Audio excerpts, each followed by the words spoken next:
Welcome to Kranky Live Sports Talk, where passion meets action. Hey sports fans, I am Kranky, and this is the Kranky Live Sports Talk, the podcast where we dive deep into the hottest topics, the biggest games, and the most controversial moments in sports. Whether it's football, basketball, track and field, cricket, or soccer, we've got you covered with expert analysis, insider interviews, and unfiltered opinions. Join me as I chat with the biggest names in sports, get exclusive insights and stories you won't hear anywhere else.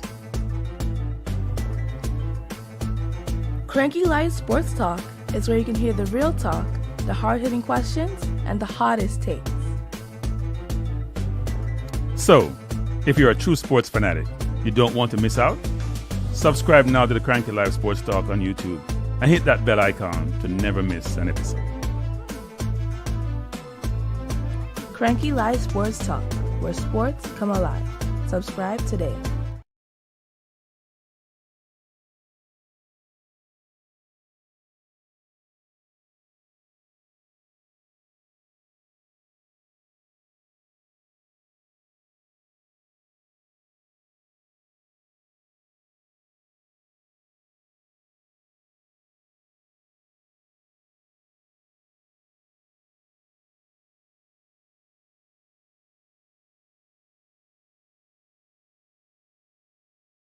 You know, I started talking and realized I was on mute, so I apologize for that. Happy New Year, everyone.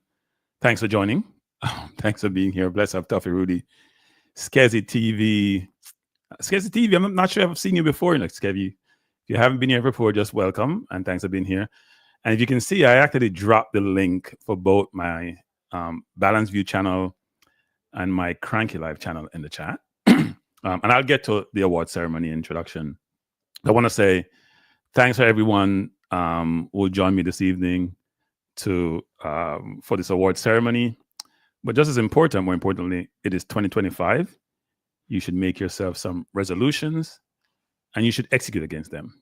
Make a resolution, work out timelines throughout the year, break it up in segments, and make sure gradually you're achieving each of the segments that informs the entirety of what your resolution entails. So if you plan to become fit and have a six-pack, work out what that entails.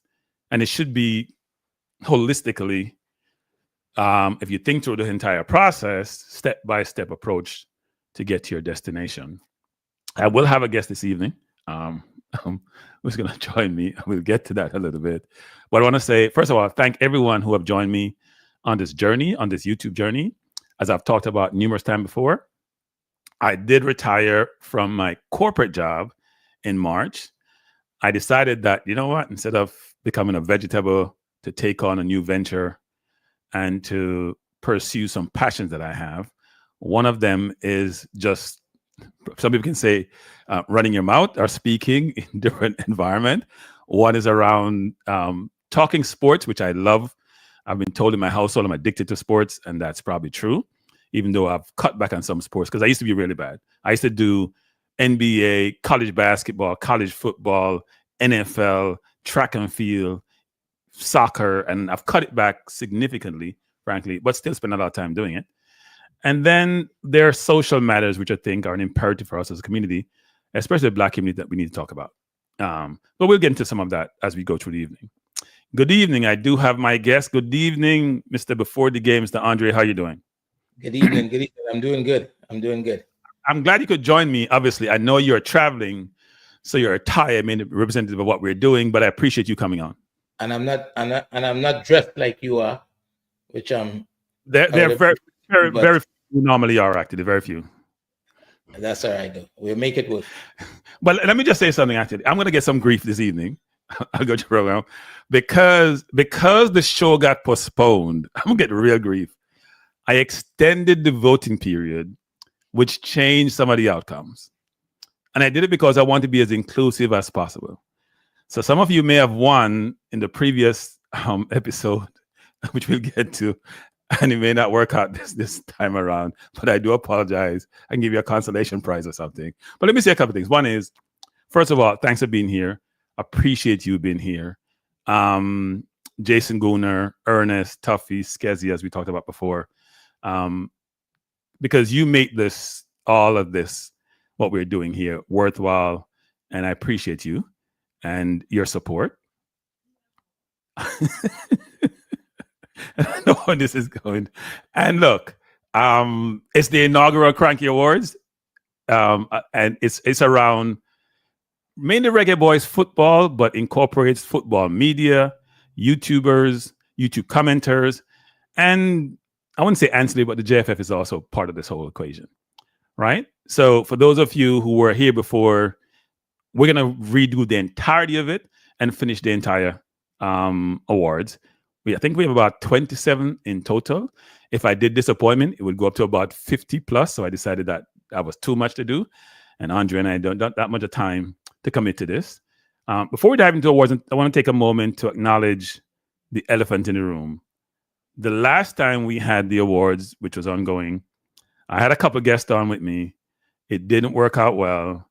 And I abruptly terminated the engagement with my guests because I got, as you can imagine, frustrated. So I want to apologize to those in the audience about what transpired. And this is going to sound really bad, but I thought it was a combination of me getting frustrated and us not having the conversation prior to the commencement of the award ceremony that led to this sort of disagreement that we had throughout the show, right? But we are sports fans, we adapt, we persevere, and now we're going to celebrate. So we're going to get started. Andre, any opening word before we jump into the award ceremony?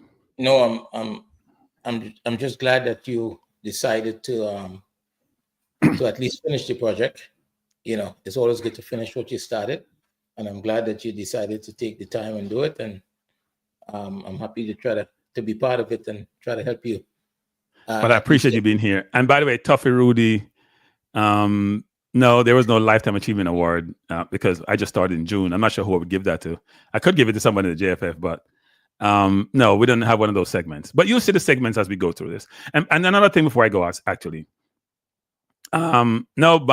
Andre's traveling. He's out of town. He's not home. And he didn't realize that he's going to be called upon at the last, an impromptu call upon to join me. So that's why he doesn't have a blazer, as he would have a blazer. I did have a segment in it, which I got pushed back. I enjoy wearing suits. I enjoy wearing blazers. So I would have if I was forewarned. Beyond.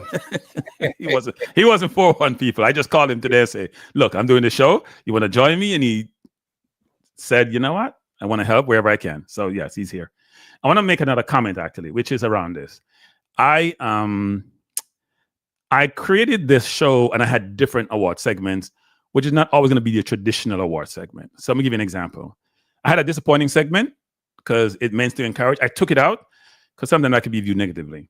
I also have a segment or a component of the awards where it's focused on a combination of the girls and the boys in one category and voting on who is the best in that category.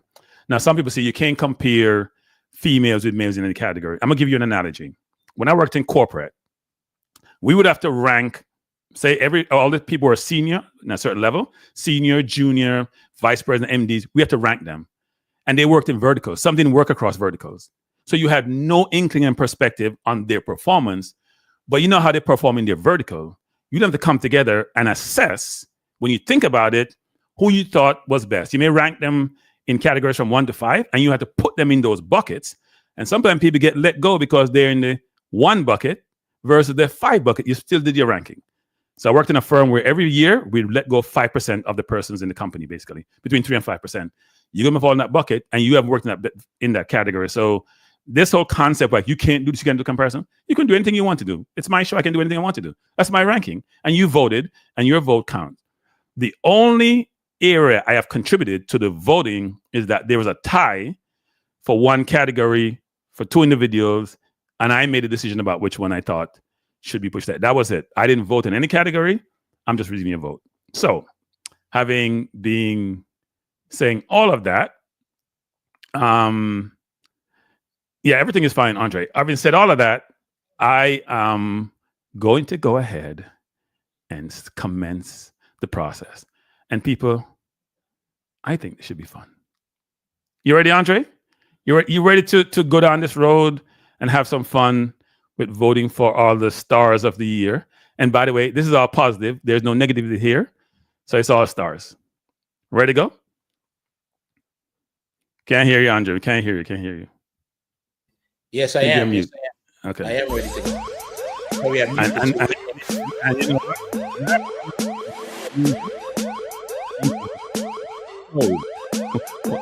We are increasing the tempo. We're making things a little bit different this time.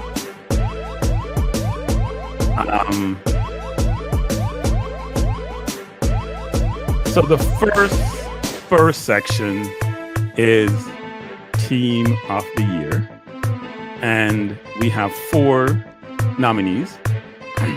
The under 14 team, which won the Caribbean Championship, and which the JFF quickly had a press conference for, even though they didn't have one for the under 20. But let me keep going.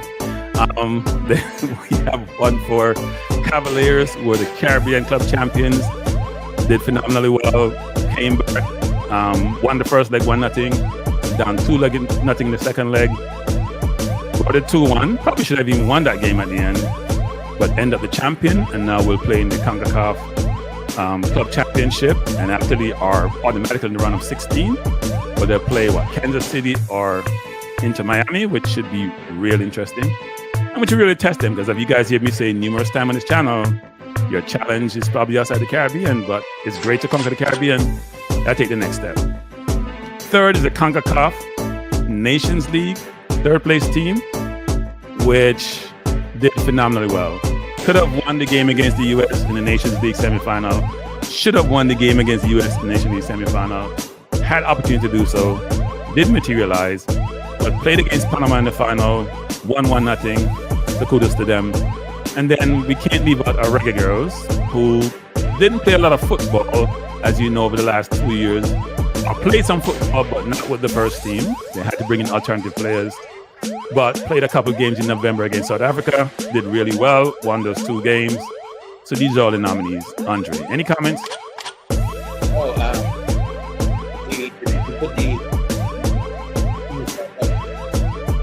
You gotta turn your mic up, Andre.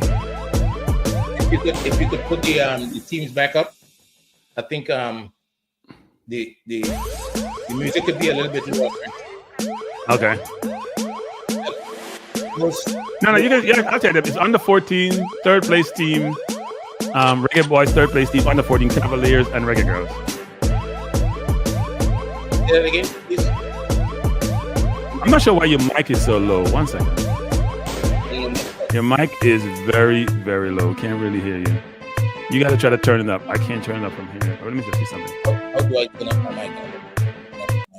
All right, go ahead. I'll turn the music down. Yeah, go ahead. Those 4 teams that you have listed there, they did well. I think I watched most of those games. I watched the 2 games with the Reggae Girlz. They won both. I watched the tournament with Cavaliers and the under 14. So I think for me at this moment, they all went out and do what was expected of them. I was really impressed with Cavaliers, I guess, because they were in a really difficult situation in terms of having to play a home and away game, and after having to go away and get a result to become champion. So I was impressed with their performance. They were a little bit brave, in my opinion, in terms of how they went about it, especially in the last game. Okay. Well, no, I mean, I think you have to give kudos to Cavaliers and what they did. I think Jamaica on a whole was extremely happy with their performance. They probably overachieved in some respects, actually, given how well the opposition played, right? They probably overachieved. But, hey, they were the victors.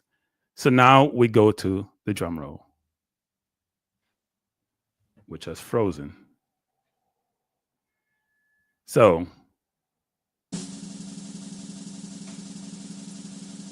and the winner is, as we probably would expect, given what we've talked about, Cavaliers Football Club, Rudolph's speed. You see the teeth, as we say in Jamaica.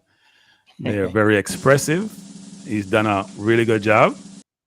And so we'll say, congratulations to Rudolph. Well done.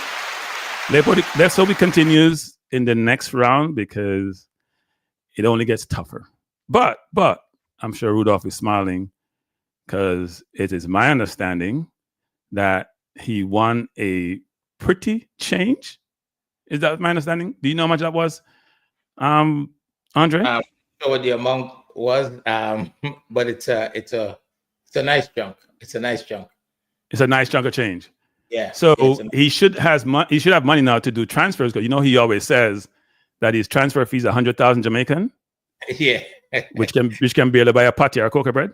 If it's not broken, don't fix it, right? If it's not broken, you shouldn't fix it. Yes, I agree with that.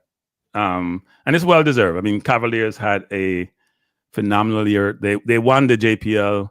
They won the Caribbean Cup Championship. And just as important, if you think about it, they probably had the youngest team, didn't they? Yeah, they. I think I checked a few months back, and they had the youngest professional team out there, and this is what make it interesting when you play. The most difficult part of the professional game is being able to integrate young players 17 and 18 years old into a setup, and he have a lot of them, and he's getting them to work. And when you look at the JPL, there's another team at the moment that is using a lot of young players like Via Phoenix, I think it is, and what you see is the physicality between the older guys is difficult for them to keep up. So I think this is impressive, and the most that Cavaliers could do is deal with what's in front of them. And both in the JPL and in the Caribbean, they have dominated the space, if you want to say that, and now on to the next level and see how that, and wish them well at the next level. It's going to be more difficult, as you just said, but we'll see how that works out. Yeah. So the next award is the best game of the year, and we have 4 nominees. The third place game that we just talked about, where Cavaliers just won game team of the year. The Cavaliers situation with Sabah, the USA against Jamaica, where Jamaica lost 3-1, but lost 1-0 in regular time. And last but not least is the Garva Messiah McGrath game, which was a great game, actually, high school game. So you may not know about the Garva Messiah game, Andre, but what about the other games? Look, I think it's a little bit, if we jump, Cavaliers was just given team of the year. But they played against a very good team over 2 legs. They were last year champions, and I don't think that game, despite because I don't think it rose to the level of game of the year, despite the value of it. Okay, the 3-1 game against the USA.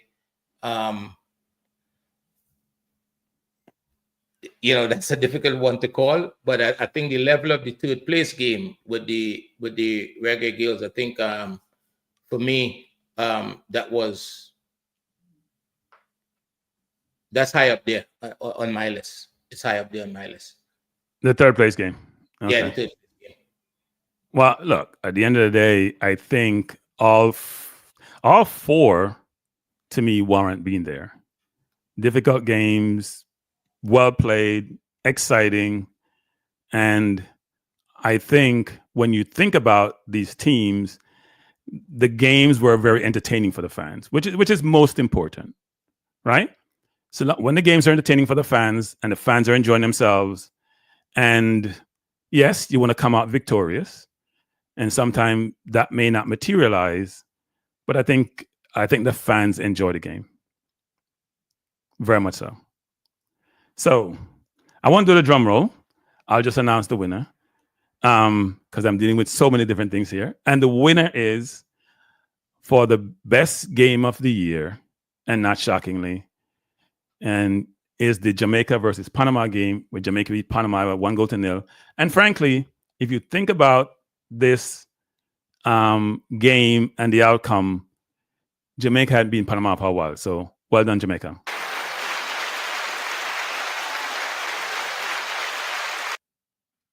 Now, you were at this game, weren't you, Andre? Yes, I was at that game. What were your thoughts? Look, I thought it was an outstanding performance. I think Jamaica deserved to win the game. The way Jamaica defended in that game, I thought was really good. That is the moment for me that Jamaica looked like a team heading, in the right direction. They've at least gotten the defensive part of the game together and was looking really good in that context. And to go out and win that game against a very good Panama team who looked threatening in that game, and Jamaica being able to keep them at bay, scored a goal. I think got the goal quite early on and was able to continue through the game to get the 3 points. I think that was impressive. That was a good moment over the past couple of years. I think that was one of the better moments in Jamaica's trajectory so far. Yeah, I think what's important about those two games, Jamaica lost the first one, obviously, and could have won. It showed you how well the defense has been constructed and how well they're playing defensively, right? Could have won 1-0 against the US in regular time and didn't give up a goal against Panama, who had beaten Jamaica. I think it was like 6 straight or something before that. Yeah. It was quite a number of wins. I sort of correlate or compare the Panama, Jamaica versus Jamaica, Honduras. Some teams are your bogey team, and Panama was, but Jamaica beat them that game. Now, the next category is Coach of the Year. And we have 4 here. And some people give me a hard time about why Hogrimson is here. But we just talked about the third place game winning. And we talked about the semifinal. And we're saying those are 2 of the best performances Jamaica have had. And he was the coach. So how you can dispute that, I don't know. But the 4 nominees are, we have Vassar Ellens, who coaches my alma mater to both Manning Cup and Oliver Shield Championship. We have Rudolph Speed, who, as we talked about before, with his Cavaliers team, won the Caribbean Club Championship and the JPL.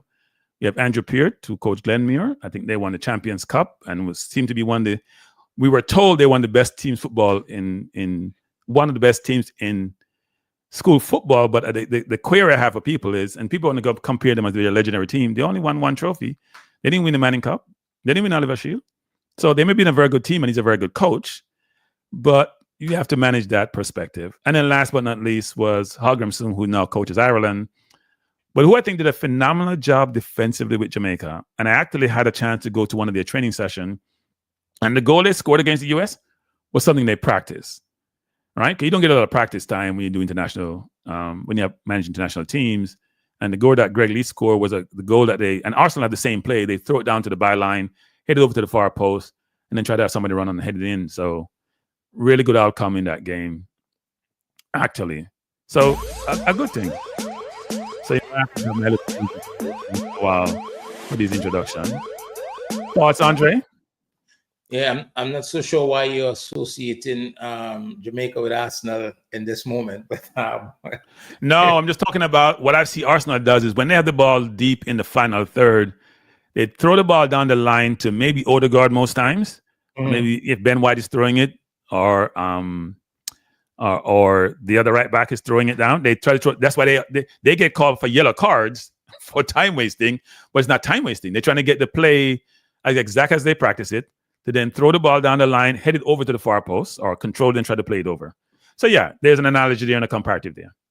Look, as I said earlier, I think that moment, those 2 games that you mentioned, I think for me those 2 games suggested that the team was improving and there was some direction. And I think it's unfortunate that the coach didn't or couldn't finish the project. Right. So it kind of get in his way. But, I think for Rudolph Speed and Cavaliers, who, is the highest level you could play at in the region, right, in the English-speaking Caribbean. And I think he not just dominated the league at home to win it, but he went and won the trophy that he failed to get last year, right? He didn't, before, who we should say now. He lost to that same team, I believe, before, and he went back. So he would have learned he would have learned what it took to win that tournament, to win those games. Right. He would have improved his approach to that, and I think, for that, in my opinion, I think he should be above everyone else. Should be, in my opinion. That's just my opinion. Well, you're the prognosticator, and as the winner is Mr. Rudolph Speed, who has been making the rounds, so we give him his congrats. And if you follow Jamaica football and follow what transpires, you hear me when I interviewed the president, he talked about Rudolph being on the lips of the leadership at CONCACAF. I heard him speaking on Maverick program, Sports Explosion. I think he was on Manning's Band program. So he's been making the rounds and getting the flowers that he deserved. And he's done a very good job. When you have a very young team and you can mold them to play against, and the Cibao team was an older team, weren't they?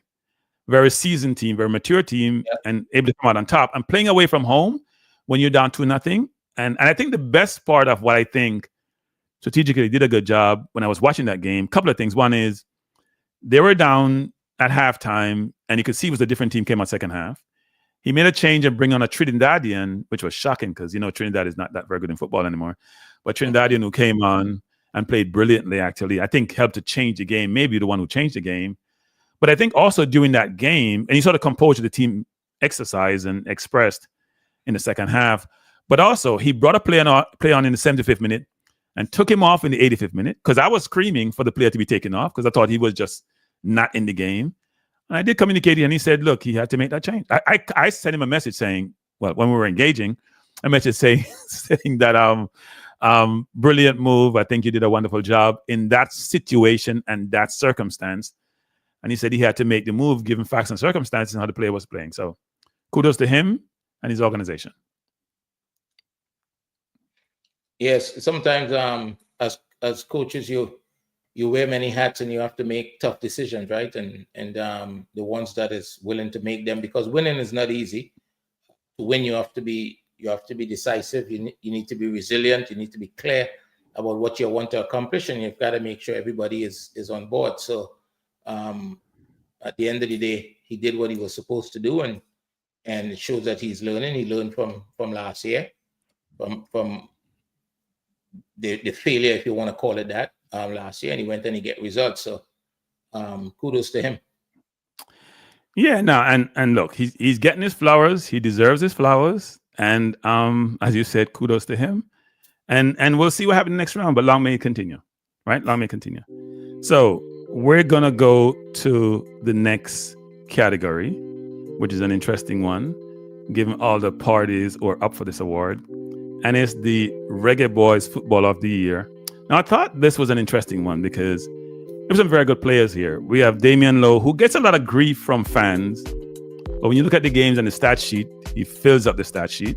We have Ethan Pinnock, who's been playing brilliantly for Brentford and well for Jamaica when he's available, because he's had a number of injuries and he's now out actively injured. So he hasn't made all the necessary international windows. You have Andre Blake, who's probably one of the most consistent players Jamaica has ever produced and continues to play when and he's the captain. And last but not least, Leon Bailey, who has had a difficult time with the national team, but we all have to admit that he was brilliant for Villa last year.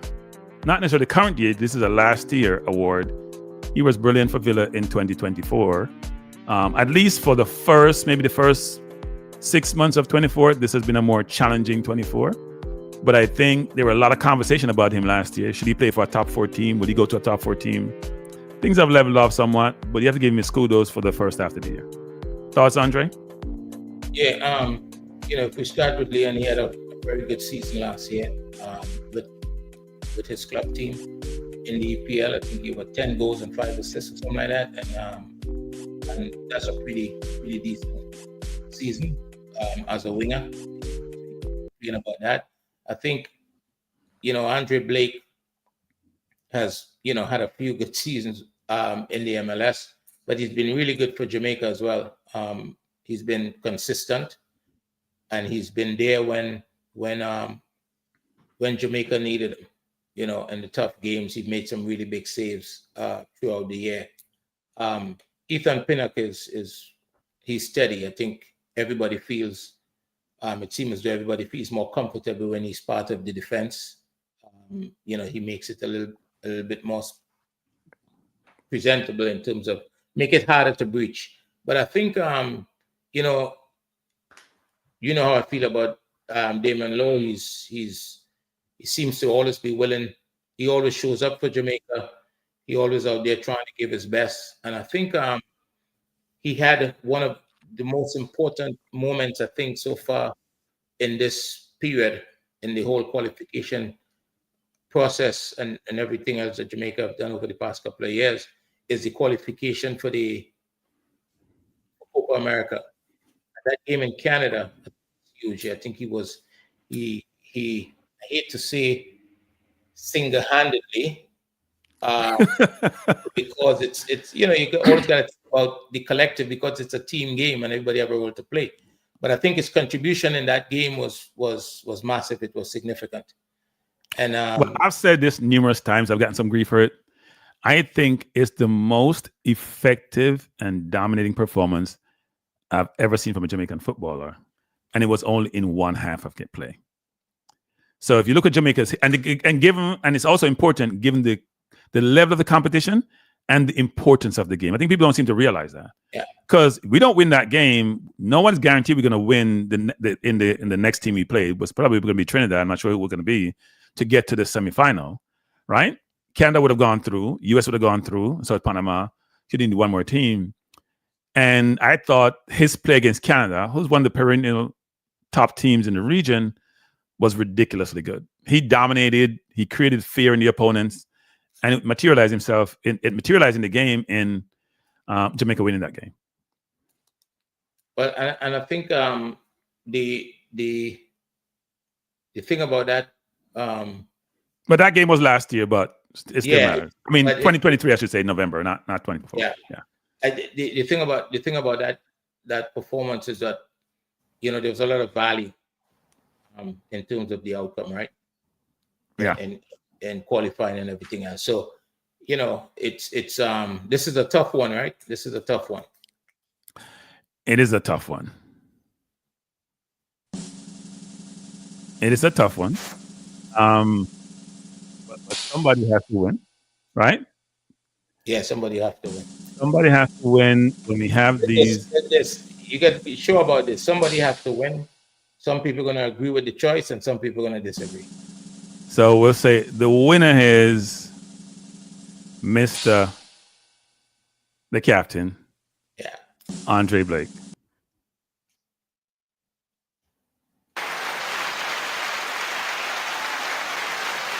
Now, we're going to get various perspectives, people. I didn't vote. So some people say Bailey should win, given his first half performance. He's playing at the highest level. Some would say Lowe, he fills up the stat sheet and he's played well. And some would say Pinnock because he's been a stable for Brentford throughout his time with them, especially given that he started late in his career. But the outcome is the outcome. We don't determine the outcome. We just give you the outcome. Yeah, I think you need to remind that you didn't pick them. I didn't pick them. That how they were selected. Yeah, I mean, and I think some people, it's almost like sometimes some people take it personal when you have these outcomes. Now, this category is a much easier one. Won't spend a lot of time on it. In fact, it's probably one of the easiest categories, period. If you're going to talk about, Jamaica's football, it is the Reggae Girlz Football of the Year. the Reggae Girlz. Your view, Andre. Your view on this one, Andre. No, this is like slam dunk. This is easy. I watch all sorts of football, and I see these girls play sometimes with teams that they play for, whether it's City or Tottenham or whoever. But Kadisha, the amount of goals and the type of goals that she score playing for Man City, she's very consistent. So they're all good players, but I think she's ahead of everybody else. There's an argument. I know that some talk about her not being able to score goals for Jamaica. You saw that conversation take place during the World Cup, but I think she's playing. There's two different teams, and City, of course, she's surrounded by quality. The quality she's surrounded by, plus the way that they play, puts her in a position to score goals, and she's very efficient at it. So, yeah. Well, I didn't pick people. Let me just say two things. I didn't vote for any of these. I didn't pick any of these, because if I did, when we get to certain categories, I would have picked myself in every single category for YouTubers. I barely got selected, so I didn't select any of these, nor did I vote for them or anyone else. I'll say this though: I think Drew Spence has been phenomenal in the midfield for Jamaica, playing well. Plays at one of the better clubs in Tottenham. So is Rebecca Spence, who I think is a brilliant goalkeeper and better than most men with her feet. Actually, she doesn't struggle playing out from the back. And Taylor Hines is new to the team and was selected by the commenters who were involved in selecting the nominees and also voting on who should win. So I'm not sure if you know any of these other players, Andre. Yeah, I do know them. I do see Drew sometimes at Spurs, and she's just a warrior in the middle of the pitch, right? She gets around the pitch, she works hard, she fights. You see the same thing when she plays for Jamaica. So, I want to say one other thing, people, which I find interesting. Go ahead, Andre. Sorry. Yeah, no, I think it's it would be an easy one for most people, not because of name recognition, but because Khadijah does score a lot of goals, and the value of goal scoring. So yeah, not only just and I won't even give a drum roll, people. Obviously, it's Khadijah, but let me just say something about Khadijah, which is important. By the way, I like that picture since I'm the one who put it together. But I want to say this, people, which is this. Khadijah was nominated for the Ballon d'Or. I don't know if any other Jamaicans born locally who have been nominated for the Ballon d'Or, the highest award in football, period. Secondly, she was not nominated for Sportswoman of the Year in Jamaica, even though she was nominated for the Ballon d'Or. Somebody need to explain that to me. I've heard the criteria is different, and you have to participate in a world event. Whoever set those criteria, so I must speak some patois, unanado. If you're going to be a sports person of the world, of the year, then you can't just have criteria which are limited and which only then have a very few athletes who participate in certain sport who can be eligible for those awards. It's not logical. So, Khadijah, well done. You have been brilliant. You make the island proud. It's very rare, and I've talked about this before. Dwight York is the only player I can think about from the Caribbean who I would consider world class. If you're nominated for the Ballon d'Or, you have to be world class to be nominated. That's my perspective on that. So Khadijah has done a brilliant, brilliant job. Congratulations, Khadijah. Well done. Well done. And I think, when I think about this, it has to be where whoever is making these awards change them, right? They change the criteria to allow footballers, because if Jamaica doesn't play in the World Cup, then when are they going to be in the world stage? So it's not logical to say, oh, you know what? We can't, with the criteria doesn't marry to the player when the player doesn't control the criteria, nor do they control where they play. And also to be eligible for a world event and a world stage, you have to be a World Cup, which is played every 4 years. So unlike track and field where you have the World Championship every 2 years and then the Olympics every 4 years, or the alternate years for the World Championship and the Olympics, I just don't understand the logic, actually. I don't understand the logic. Now, the next category is, we'll bring this up, which is really interesting. And again, I keep reminding you, I didn't pick votes. The vote, I didn't make any votes in this whole construct. Is the most promising player. Now, Andre, you're familiar with these players. And by the way, as I said before the outset, this is for Reggae Boyz, because I do have some combination category with Reggae Boyz and Reggae Girlz. This is Reggae Boyz. Your perspective on the nominees, Andre? I'm surprised that people put Isaac Hayden on the list, considering when he showed up. He was good for the few minutes that he played, but we don't have a lot of promising players.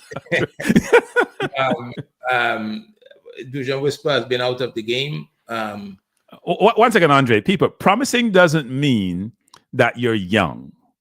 Promising means you could just come into the team and you have certain attributes which is going to say going forward, you're going to be very, very good for the team. Yeah. If promising doesn't mean we have a young player award. This is promising, meaning what you're going to contribute to the team going forward, given that we have a sample of you. If you're young, it's going to be a small sample unless you started extremely young. And if you're older, you just come in. That's what promising entails. Go ahead, Andre.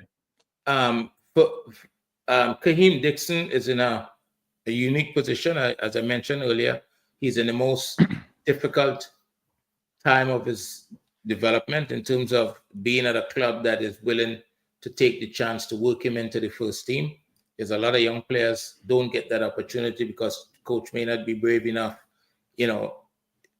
may not believe that he can take that risk. But I know he's playing at the under 23 level, I think it is, or under 21. He scored a few goals lately. But I think when you talk about promising, as I watch Jamaica over the past couple of years, the player that I see, if Cephas is given the opportunity, a lot of time he comes on and he suggests that he has something to offer, but he just needs a coach that believes in him and provide him the opportunity and not worrying whether he's going to be taken off or he doesn't start and feel like he has 20 minutes to show what he can do or to influence the game. I think he's one of those guys. If he's given the opportunity, I think he'll come big for Jamaica. That's just my observation. And what about the prodigal son or the second prodigal son?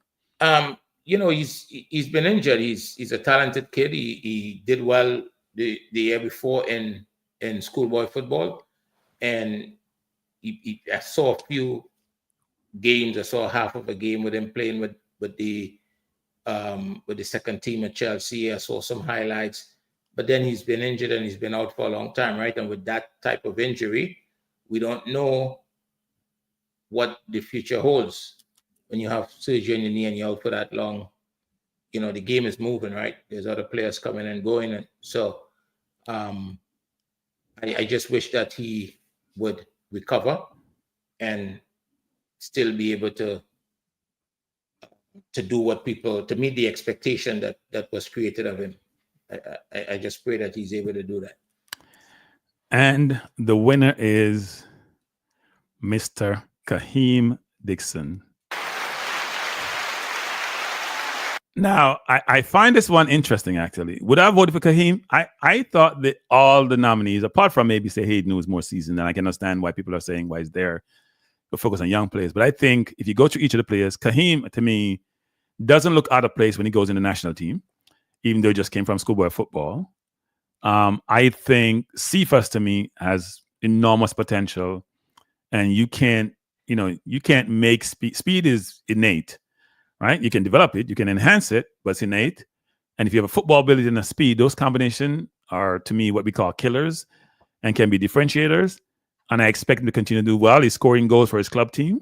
Some people will say that at the second division level, he's not at the top level, but it doesn't really matter. You can only play where you're allowed to play or where you're contracted to play. So he's doing really well. And last but not least is Whisper, who we haven't heard about in a while because he had knee surgery. We don't know what the situation is. We haven't gotten any news, but did really well for the Chelsea under 21. So I think Kaheem's award is well deserved. And I think the kid has a lot of potential. And what I like about him, because I've gotten information behind the scenes, is that he listens, he's motivated, he's humble. And I think it bodes well for you when you're humble, because this is a very humbling sport and a humbling game, and you never know what may happen. So bless up to Kaheem, continue to do well. We want him to do well. And hopefully, it will translate into him getting to the Watford first team. And not only that, but moving on to the next level. Very, very important. Yeah, humility is one of the main ingredients, right? Without it, it's going to be difficult to go from one place to the next in this game. So next category, which we got controversy on the last time we had some of the discussion, is around the Young Football of the Year. We combined Reggae Boyz and Reggae Girlz. I didn't believe in just doing one by gender. And we have 4. You may not be familiar with the 2 ladies, Andre, but you can speak to the 2 players. Now, There's also controversy with Omari Hutchinson. As we know, he came, he left. We don't know if he's coming back, but people selected him. So I had to put it there. I couldn't just ignore what was provided. Your view, Andre? Well, you know, I said to you the other day, I don't know who, he scored a really good goal within the last week. Against Chelsea, no less, his old team. And he's I don't know who he's auditioning for, whether it's Jamaica or England, but he's a good footballer. You know, he's a good footballer. He's a young boy. He works hard. So I'm not so sure that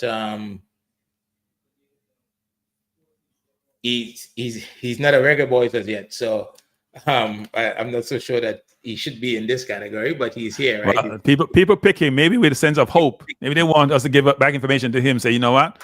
We're still thinking about you. You haven't committed to England yet, so keep us in your thoughts. You played for Jamaica twice against Trinidad, actually, but in friendlies, not cap games. I don't know why they would put him here and not put Mason Greenwood, but that's another conversation. Because Mason Greenwood has never played for Jamaica. At least Hutchinson has. And you're right. I'm not familiar with the two young ladies, but again, Kyle Dixon is Leah is a goalkeeper actually, and plays just probably entered college, probably a freshman, and played in the game on the games against South Africa actually. She was a game, and Mimi is more of a also a player for Reggae Girl. Yeah, these are young kids actually. They're young kids, right? All under 24 years old. They're young kids, and people are much more familiar with some of these players than the general audience, especially the male players, who we all sort of track and see they have potential. But no, I thought it was an interesting category to sort of combine them. So some people may not like it, but hey, can't help you if you don't like it. But so would you say you wouldn't think about Hutchinson as we think about these things going forward, Andre? Well, I mean, he's not a Reggae Boyz player at the moment, and you know, just like Mason Greenwood isn't, and so you can't. And with the season that Mason Greenwood is having so far in France, if whatever logic that was used to put Hutchinson there, then Greenwood should have been there as well, right? Because, but all the conversation that I've heard in this space is that you would agree that Mason Greenwood sung as though he's closer to becoming a Reggae Boyz than Hutchinson is, right? I have no comment on that. That's it's not. I have no comment on that. You know, so well, you know what? If you were to do a comparison, yeah, probably, yeah. So at least in you know, so the winner is no surprise. Raheem Dixon again. He's the man of the hour, and more power to claim. So he's taking home 2 awards. We'll see who takes home more than 1 award this evening. There are a lot of other categories, people, not just football. We have media, we have commenters, we have YouTubers, and we have maybe 1 or 2 awards for the JFF. So there are a lot of awards. We're just into, this is number 8, and I think we have about 20 plus. So maybe you can grab well, I won't say a beer, but I don't drink, so I'm gonna say grab a soda. And sit back as we go through this. Or a bottle of water, or a glass of water. Or a glass of water, actually. Yeah. As we go through this, because as some people would say, I wouldn't call it a long evening. It's a good evening because it's a celebration, right? It's a celebration, so it's a good evening. So let's go to the next category, people. I think this is a good one, actually. I like this one, and we'll see. I think it's also probably an easy one. It is the best goal of the year, and there are 4 nominees. There is the Lambakisa goal against Panama, which got Jamaica 3rd place and got them some money, so it's very significant, important. There's Nicholson against Canada, which should not be here, people. Is a 23. I thought I took it off. It didn't come off. I went through this and went through it. So we eliminated the Nicholson goal. There's the Gray goal against the US and Greg Lee goal against the US, actually. I'm not sure why Nicholson goal is here. I took it off my list, so I'm not sure. I probably picked up the wrong. I spent so much time doing this, I probably picked up the wrong one. But I remember that I was reminded last time Nicholson goal was in it was so good and brought us victory, but it's 23, wasn't 24. It wasn't 24, actually. Any comment on the Lembakiza Gray against US and Greg Lee goal? And Greg Lee goal, by the way, people, was the goal against the US that brought us 1-0. Yeah. And we went to what, the 90th minute before losing that game. Yeah, I think I remember that goal. He went down the right side, and I think if I remember well. Look, when you look at their goals. But you were in the stadium, actually. You were in the stadium for that game. Yeah, I was in the stadium for that game. Their goals and their goals, right? And the goal against Panama, and the goal against the USA. For me, you know, the Gray's goal against the USA, for me, I don't think he scored a couple of good goals, but I'm not so sure it was. You're talking about the last game, right? The last game where he scored 2, yeah. Yeah. The pass from probably the pass from maybe Hayden, actually. Yeah. Yeah. It shows you the dirt of goal, by the way. It shows you the dirt of goal. I think the goal I had here, actually, yeah, it shows you the dirt of goal. A lack thereof. It shows you the lack of goals that we've had scored by the Reggae Boyz in important games throughout the year. Because the 2 that you mentioned seems to be only 2. There was the goal there was a penalty, right? By Antonio. I think it was against who? Was it Nicaragua? We won 2-1 in their place. Or was it Honduras? One of those games that we won. I don't know, pass from Bobby Reed. But it's hard to put penalties here, right? Hard to put penalties because it's you and the goalkeeper. You don't have to do anything special for that. Except get into the right place and have the keeper not stop the ball. So, I see what the people I want him to do drum roll for this. I think this is an easy one, actually, even though. And the winner is Lambakisa's goal against Panama.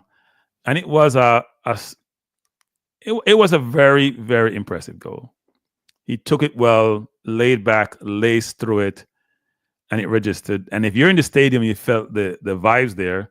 And even though it was a third place game, the enthusiasm, the joy in the 2 Jamaican fans in the stand was very obvious. I wouldn't say 2, maybe 30 or 40. But no, it was an excellent goal.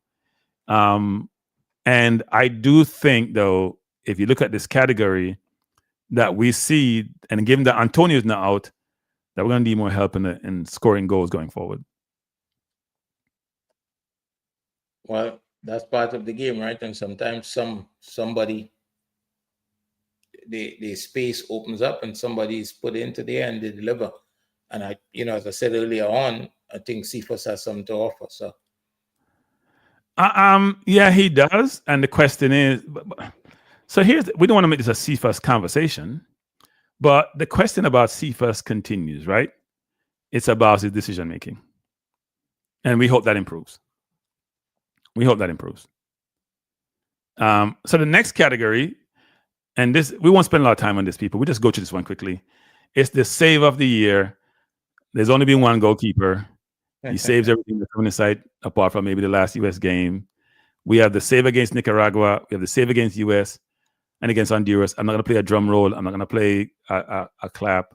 But you can mention something on Blake, Andre, as we go through this. It's an easy one. He's in goal most of the time for Jamaica, and he's there when he's needed. I can't remember him making too many mistakes, but I could remember him making big saves. So I think it's an easy one. I agree with you. Yeah, and the game against Nicaragua was the one that won out. I think Blake is always making brilliant saves. I think he made them against Honduras, Nicaragua. There's very few games that Jamaica play where he doesn't help to save his team in those games. And by the way, I like the trophy. There's very few games in football where the goalkeeper is man of the match, right? And not just one. He seems to be man of the match a lot for Jamaica. I'm not sure how that works, actually. He seems to be man of the match a lot for Jamaica. I'm not sure what that says for Jamaica, actually, which is something we got to think about, right? How that works is that how it's supposed to work is the people in front of him are supposed to do their job, and and he's you know, So you're saying the people in front of him are not doing their jobs? well, when that doesn't happen, then he's, you know, goalkeepers have a lot to do. So the next category is the most improved player, which is an interesting one. I love to get, I mean, you may not know Soleil Washington, but a good player and made a lot of progress. But you know the three male player here, Andre, your perspective. I know Soleil Washington well. Okay, good. So you can comment on all four. Most improved player. That's a difficult one. I mean, Soleil is young. She went to the World Cup. I know at the club level, she scores a lot of goals and is one that I expect to come big for Jamaica. But I think after the World Cup, she hasn't been around much, right? Right. So it's difficult to see her on that stage. She's now in the college game and is doing well there. There's always a lot of conversations around Joel and his performances and what he's doing. And I think in the last couple of games in the middle of the pitch, I think he's come good. Look, when you talk about improvement, it's, you take a kid like Kahim and where how do we judge his improvement, right? He's done well at the schoolboy level. He's been given a chance in the national team, and every time he comes onto the pitch, it looks like something can happen because of his energy, his work rate when he comes on, his passion for the game it's good to look at. And now he's going into another space, and he seemed to be able to finding his feet. And for me, that speaks well. Maybe he's improving, and we'd see, because ultimately he wants to get into the first team, and I'm sure he's working in that direction. Cephas is an interesting one. It's as I said before, I think he could come good for Jamaica. He just need more opportunities, in my opinion. So you like Soleil, you like Cephas, you like. So who are you picking here? Because I didn't hear you make a selection. Who would I pick in terms of most improved? Yes. If we just talking about when you play for Jamaica, it probably would be Joel. But if you're talking about football across the board, at the moment it's probably going to be Kahim Dixon again, right? Okay, so I love categories where it's not as clear as to what the outcome is, right? I love those categories where you can't sit here and says, yes, that's definitely this person. So the winner is Mr. Joel Latibeaudiere.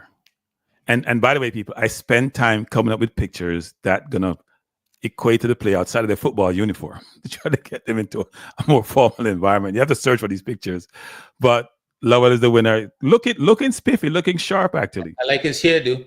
Yeah. No, he's looking sharp. So congrats, Joel. He looks like a gentleman. He looks like a gentleman. He looks the part. And I would say this, actually. Joel has gotten a lot of, I'm going to call it grief, all right, as it relates to him in the midfield. But I think he has done really, really well, actually. And here's what I find interesting. When you look at his stats, actually, you'll be surprised how well his stats hold up against anyone else. When you look at his stats are very, very good after each game, but it doesn't translate to the eyes when you're watching. It doesn't really pass the eye test as well, but I think his stats are very, very good. And now we'll go to... One of the things that we need to understand as people watching the game is that there's a couple of things that players are given jobs within a team, right? Roles and responsibilities. And we never know what that is. You understand what I'm saying? We never know what that is. And a lot of times the comments are made without that understanding. So, and you see a player showing up in a team all the time, he must be doing something well from the coach perspective. So. Yep, I totally agree. Now, the next category, these are controversial people. As I told you, we have combined males and female category. It's for best defender. Now, you would think, given that we have Lowe and Bernard and Mari Bell, but only one male made this list, we have the Swaby sisters and Kanya Plummer in the list. And as I said, people, I didn't select these. They were selected by the I'm going to call it fans. I'm going to say commenters who made the decision. Your thoughts on the 4 persons who are selected as nominees for Best Defender? You know, I enjoy watching both sisters play. I think they're pretty solid as defenders. I thought they were good at the World Cup in terms of how they represented Jamaica. And so I think they're really good defenders. Ethan, we talk offline sometime about Ethan, and when he comes to Jamaica, he's very good. And again, this is Reggae Boyz. He's solid. He's a mainstay. Somebody that when he's in the team, it seems as though he makes everybody feel confident that the team is going to defend well. So I would, if you ask me, well, I wouldn't insert that. But and people, we got to think about the verticals. So if you were to compare their trajectory, how they're playing, where they are in the women's team versus the men's team, and it's not comparing men and women, it's comparing they are and how they're doing, how well they play. That's the criteria. Yeah, and you know, if you ask me to choose here, I would probably go with Ethan. So Andre, go, and because I don't make choices, people, I don't go with anyone. I just report the facts. I don't pick any player. I don't pick anyone. And I'm just a reporter. So it was already selected by the commenters. The commenters select this. Andre has his perspective. And yes, Mr. Ethan Pinnock. And you know I have it there, Reggae Boyz, Reggae Girl, best defender for 24 is Ethan. And by the way, look, I think Ethan has a very quiet disposition. Why is this trophy bigger than everybody else's own? Because he's a defender and they're the strongest on the field. Okay. And Ethan is about what, 6'4"? I mean, he needs to carry something that heavy. But no, Ethan has done really well actually. He has played. He's been you notice you can see that in Brentford actually when he's not in the team is not the same defensively. I'm not sure people realize that actually. I mean, he's made a few mistakes this year, and you have talked about that, Andre. Yeah. But when he's not in the team, it's very obvious. And the last game, even they played against Arsenal, I saw that. I'm like, okay, because I think what he does really well, first of all, he's very good in the air. So he's going to head everything out. And he's very good in interpreting the game and in really assessing the game. He doesn't make a lot of tackles. If you look at his history and tackles he makes, it does because he reads the game when he does interception. And what he also doesn't do is get red and yellow cards. If you look at his numbers, they're amazing, actually. I think I did a comparison once between him and Lowe night and day. He's done well, and you know he started the season a little bit slow with his club, but you know most times you look at him, the game is a game of mistakes, and players are going to make mistakes from time to time, and the question is how do you respond to that? And he's always come back in the next game and be good. So when he's with Jamaica, he's very good when he's with Jamaica. So yeah, he is. So the next category is the best midfielder. It's a combined category again. I know some of you don't like these categories, but it is what it is. We have Drew Spencer. We have Hayden, who is still new to the team, but he was selected. We have Joey Latibert. And by the way, I looked at Hayden's stats in the both games he played. I know he got a lot of grief. I thought his stats were excellent. Now, there's the eye test and there's the stats. I thought they were excellent. Joel's stats are always good if you look at them, but sometimes doesn't pass the eye test. And Bobby Reid has been a mainstay in the national team who really ever misses the window, but I think he did miss the last one because he has a new child, actually. Your thoughts, Andre?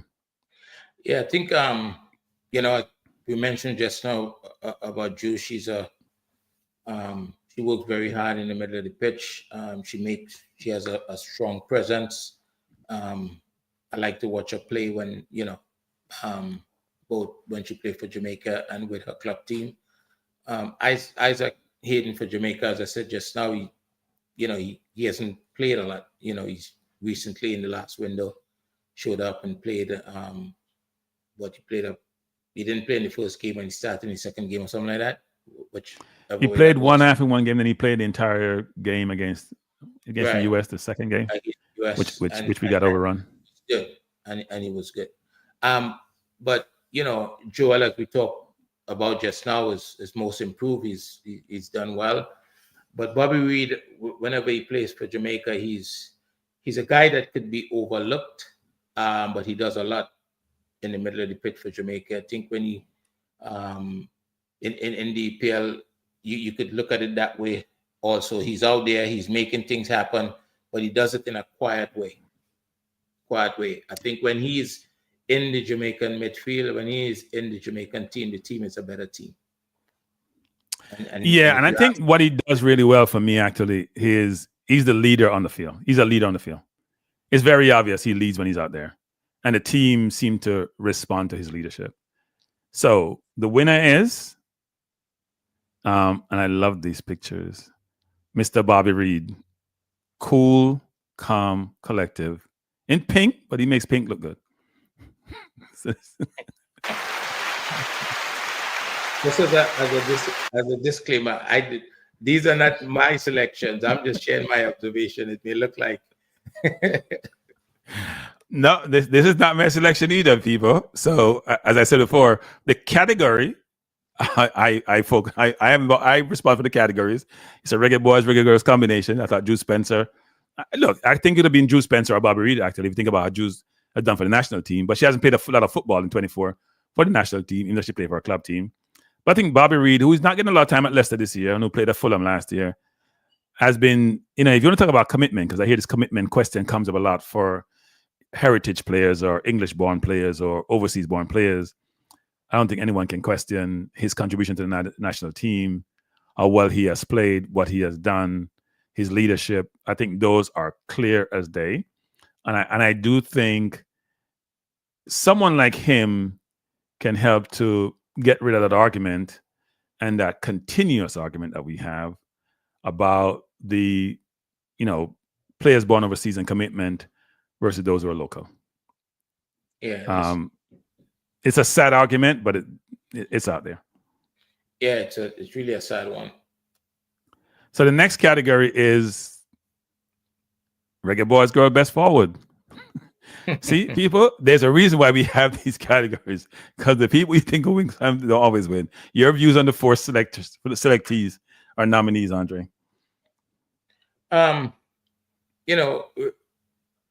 Romario Williams had a nice little spell when he came in the last couple of games. Being part of the team, he started the first game as well. I think he had a goal. Shaman Nicholson is, whenever he comes on, it looks like something could happen. He's always willing. He's kind of like Dixon in some ways. He puts in a shift, right? He's never short of effort, and is the least you could ask of a footballer.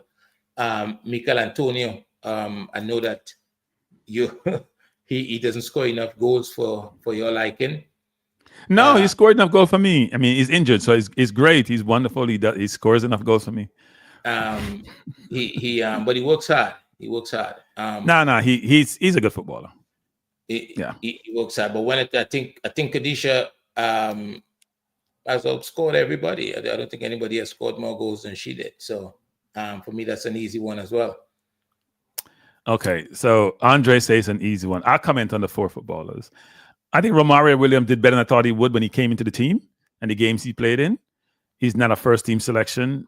Antonio and Nichols are ahead of him, but I thought he did very, very, very, very well. I watched him play in a game at, I think it was Giant Stadium against Guatemala in a friendly. I wasn't impressed, but I've been impressed since he came back into the team. I think Nicholson has done a yeoman's job. I mean, last year against Canada, wouldn't have gotten through the Nations League semifinal without his input and his performances. I think Antonio plays well, but as you alluded to before, and I was being facetious about he scores enough, he doesn't score enough for me. He needs to score more. But the most important thing is we wish him a speedy recovery. I saw him on crutches in a picture yesterday, I think it was, or today. And he soars to come back and to play, not necessarily for Jamaica, but to play football in general. So we wish him a speedy recovery and a full recovery, more importantly. Nice. But Khadijah Shah, who is one of the best player in the world, and that's not debatable.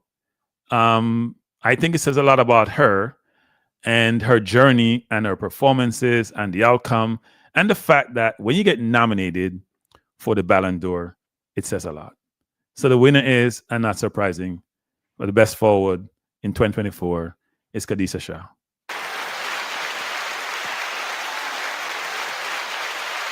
And I love the picture. She looks stately in that picture, which says a lot. And I'm sure this picture probably comes from her going to the Ballon d'Or, being a nominee. And look, I think I'm not sure she gets her flowers. Mm-hmm. I think when you're that good, you got to get more flowers. And I'm still upset that she was not selected as one of the nominees for 2024 for Sportswoman of the Year for Jamaica. That doesn't make any sense to me. I'm still scratching my head about what criteria they have, actually. So now we're done with this sort of, well, not done, but yeah, most of the football categories are out the way. So we're now more in the one I'm going to call the more fun section, right? The more fun section of the program. And the first one we have up is, and we give the JFF, we may get beaten from the JFF, but we bring them into the fold because we spend a lot of time with the Reggae Boyz, JFF, and the first one is the best JFF press conference. And there are 4 nominees. And Andre, you've watched a lot of these. Which one you thought was the best JFF press conference? The best JFF press conference. Yes. And by the way, the one with Bugsby may not be the one, but I had to put a picture up here and I couldn't find one. Was the first one, so I put a picture up there with Bugsby because he was selected. I think the very first one with Steve McLaren, that was a very good press conference in my opinion. I think he came in, he talked about standard, he was clear in what he believed is necessary to play for Jamaica, what he intended to do. I thought it was a very good press conference. It's of all that I've listened to, I still think that was the best one. Yeah, look, I think the Bugsby press conference was very, very good. I think he's very, very articulate. He has presence. He commands the room. And even though there were some issues with him previously that we won't go into, I thought he exemplifies the way he operates, that he's a leader. I thought the Hayden press conference was an interesting one, especially around the questions, him joining the team. I think it was a really interesting press conference. I thought the under 14 press conference was the most interesting one. And the reason is because of the performance of the under 20 and how this was rushed to market to create a sense of goodness and good feeling to mitigate some of the negativity that came out of the under 20. But the McLaren's press conference, as you alluded to, also was a very good one. We had Lost Hogramson, we knew coach come in. He came in, he was enthusiastic, he was friendly, he was charismatic. So yeah, look, each of them had their own goodness to them, if one want to call it that. But I wouldn't dispute that the McLaren one was a good one.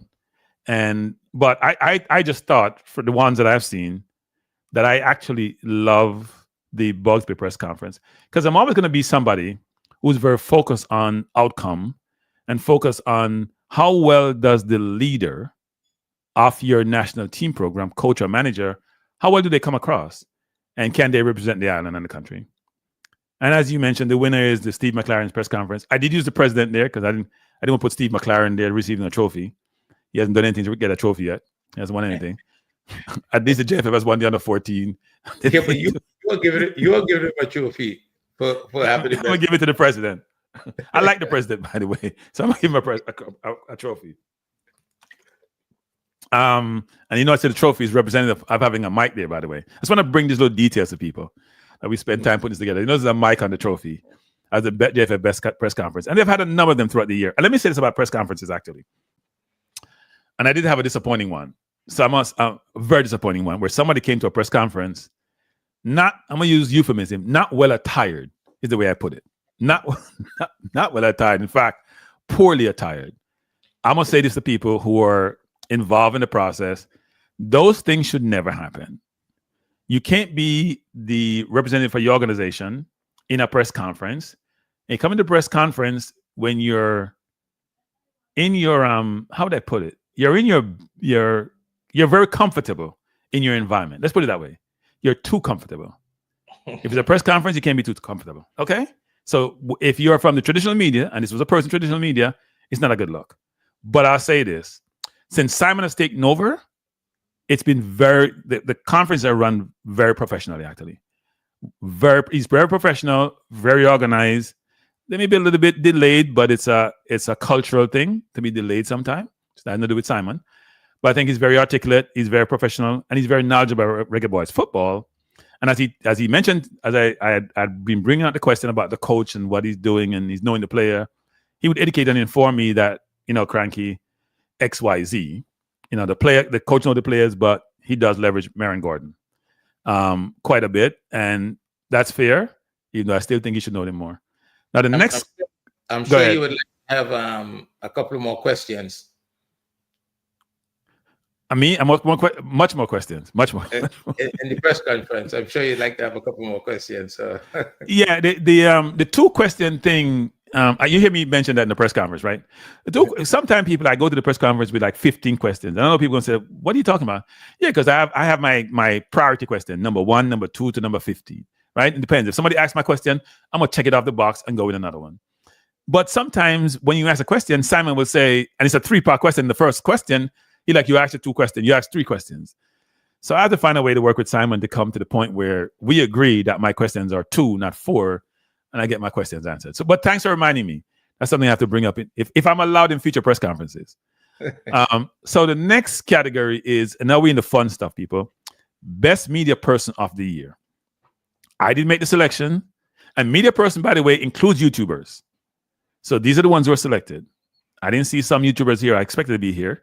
But also Simon is a YouTuber. So it's Simon, Military Gunner, who has been doing a phenomenal job covering local football, whether it's JPL or schoolboys, or more recently the Reggae Girlz.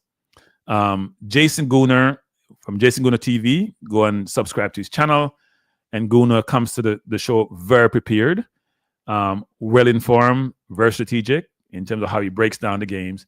And then Cataract, who I thought he was a visiting media personnel. He visits some of the press conferences, but asks excellent questions. Your perspective, Andre. This is the list of the media personnel. I think Simon is not part of the media when his press conferences are taking place, right? He is running it, so it would be, if he's gonna. I'm not so sure there's a category that deals with how well someone runs a press conference, right? Because they probably would have. But he's also a YouTuber, right? So we still have a combination. But you're right. Right.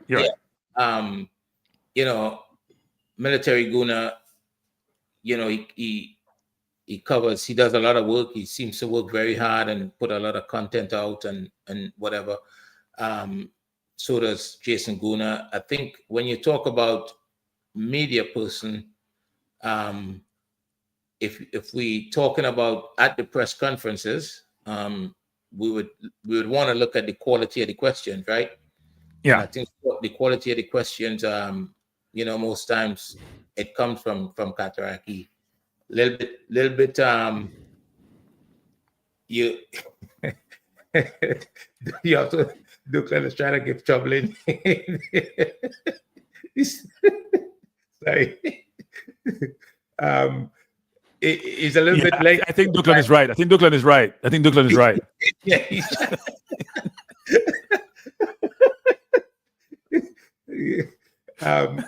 By the way, people, as I said before, whether I was in agreement with some of the individuals selected, I wasn't the one who made the selection. I go with what the commenters are saying. Whether I agree to it or not is irrelevant. So Duckland is right.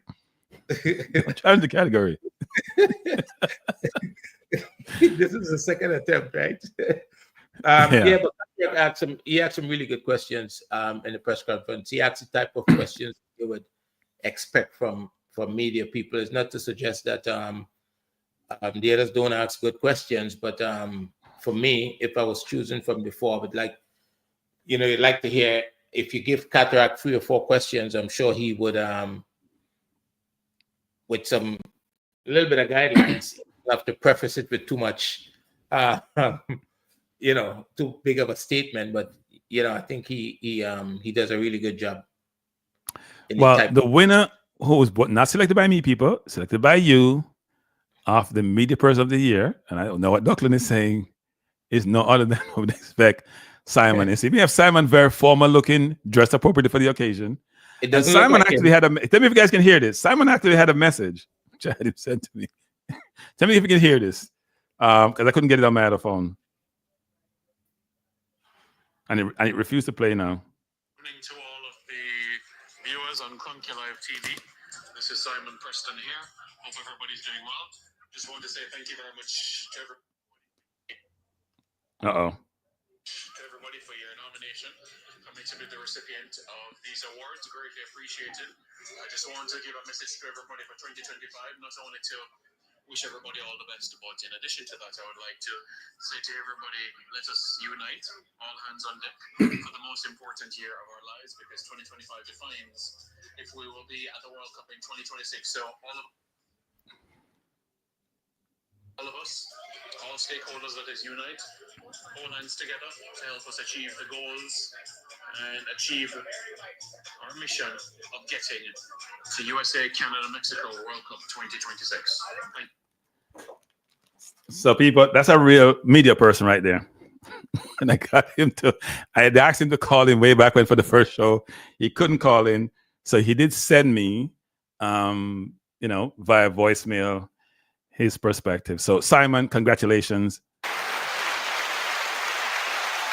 Well deserved.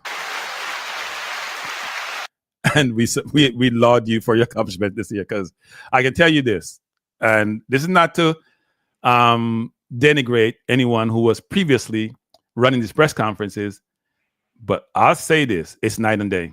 Seriously, it's night and day between where we are now with those press conferences and where they were previously.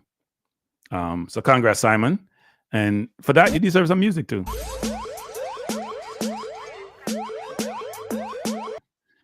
So that was Simon being the media person. I understand what Andre's saying, but it is what it is. And now, more fun category. Best question, JFF press conference. Oh, no. And we have some good ones, actually. Yeah. We have the JT question, which was a question about Hayden. Is he just using the national team to get a sweat? Or I'm not sure to ask that question that way. Or is he committed? There was Jason Guna question about how the coach recruit players, because when the coach first came in, he seemed to indicate he's only going to recruit players who were past a certain stage in their playing career. There was Dre Anywhere, the question about Ravel and his inclusion on that national team. Then there was Cataract question. Do you remember Cataract's question, Andre? Yes, I remember Cataract question. What was Cataract question? Do you not have it to play? No, I didn't have I couldn't find it, actually. I think you sent it to me and I couldn't find it. I may still have it, yeah. Yeah, I'm dealing with about 10 things I'm trying to manipulate people, and I'm not the best with these tools. So I decided not to come and play these, but hopefully Andre can find it. But no, I think they were all very good questions. But this one of the categories, actually, which I thought a more difficult one, because I thought JT's question was excellent. I thought Jason Guna's question was well positioned. I was going to ask that question, but it would have been much more confrontational. So I'm glad that Jason Guna asked the question.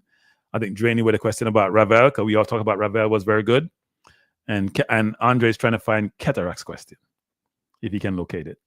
And we play some music in the interlude in the meantime, much more mellow music. Or should Cataract get something much more confrontational music? Even though I think Cataract has been very nice in these press conferences, right? He used to be asked these very tough questions, but he's much more nicer nowadays, this situation. You found it? No, hold on. It's here somewhere, but people, it's worth listening to, actually. So hopefully you can find it. I'm not sure why I hadn't I was gonna have that question and play it. I was going to play all 4 questions, but decided that, trying to put up all nominees and winners and communicate at the same time, that multitasking would be a bit challenging, actually. But I think Cataract has calmed down significantly, given I first met him on YouTube maybe 5 years ago. I think he's have a much more calmer disposition, and his engagement style with the footballing bodies and in these forums on the press conferences, it's much more amicable than confrontational, which he probably was a little bit more previously. So it looked like we're not going to have to play because Andre can't find it. I can't remember where I sent it to you at, so that's the problem, right? Huh? You remember what app I sent it on? I cannot remember. I cannot remember when you sent it to me, actually. And for me to go find it now would be a mess. So we're just going to present the winner, people. But Cataract question was multifaceted, wasn't it? Yeah. Right? Because he was Cataract is always focused on the recruitment process and how recruiting players for the national team. And he's always giving the coaches or the manager almost like guidance about who they should pursue, right? Whether it's Holgate or Green, whoever the players are. And his question was in that context, actually. And I'm apologetic because Andre can't find the questions that we can ask, actually. No, I can't. And I don't want to delay the program for the question, but maybe I can find. When did you send it to me? It's I don't think we're going to find it. I don't think we're going to find the question, people. I don't think we're going to find the question. But Andre did talk to me and did go out and source the question. And we're going to go through the rest of this because time is flying. But if I find it before the evening is over, I'm going to play it because I thought it was a very good question. And I thought that the question was good, by the way. Jason Gunner's question was good. JT was good. Drainwood was good. But you hear us talking about Cataract? The winner is Cataract. Best question, Mr. Ohim Cataract Blake. And we know election time is coming up, so we won't see him for the next 6-7 months. But I think Cataract did a brilliant job in that first press conference, actually. And we actually do compare and contrast with questions a number of times when we hear them. And we critique the questions, actually. But I think in that press conference, we lauded Cataract, actually, because I thought his question was very, very good.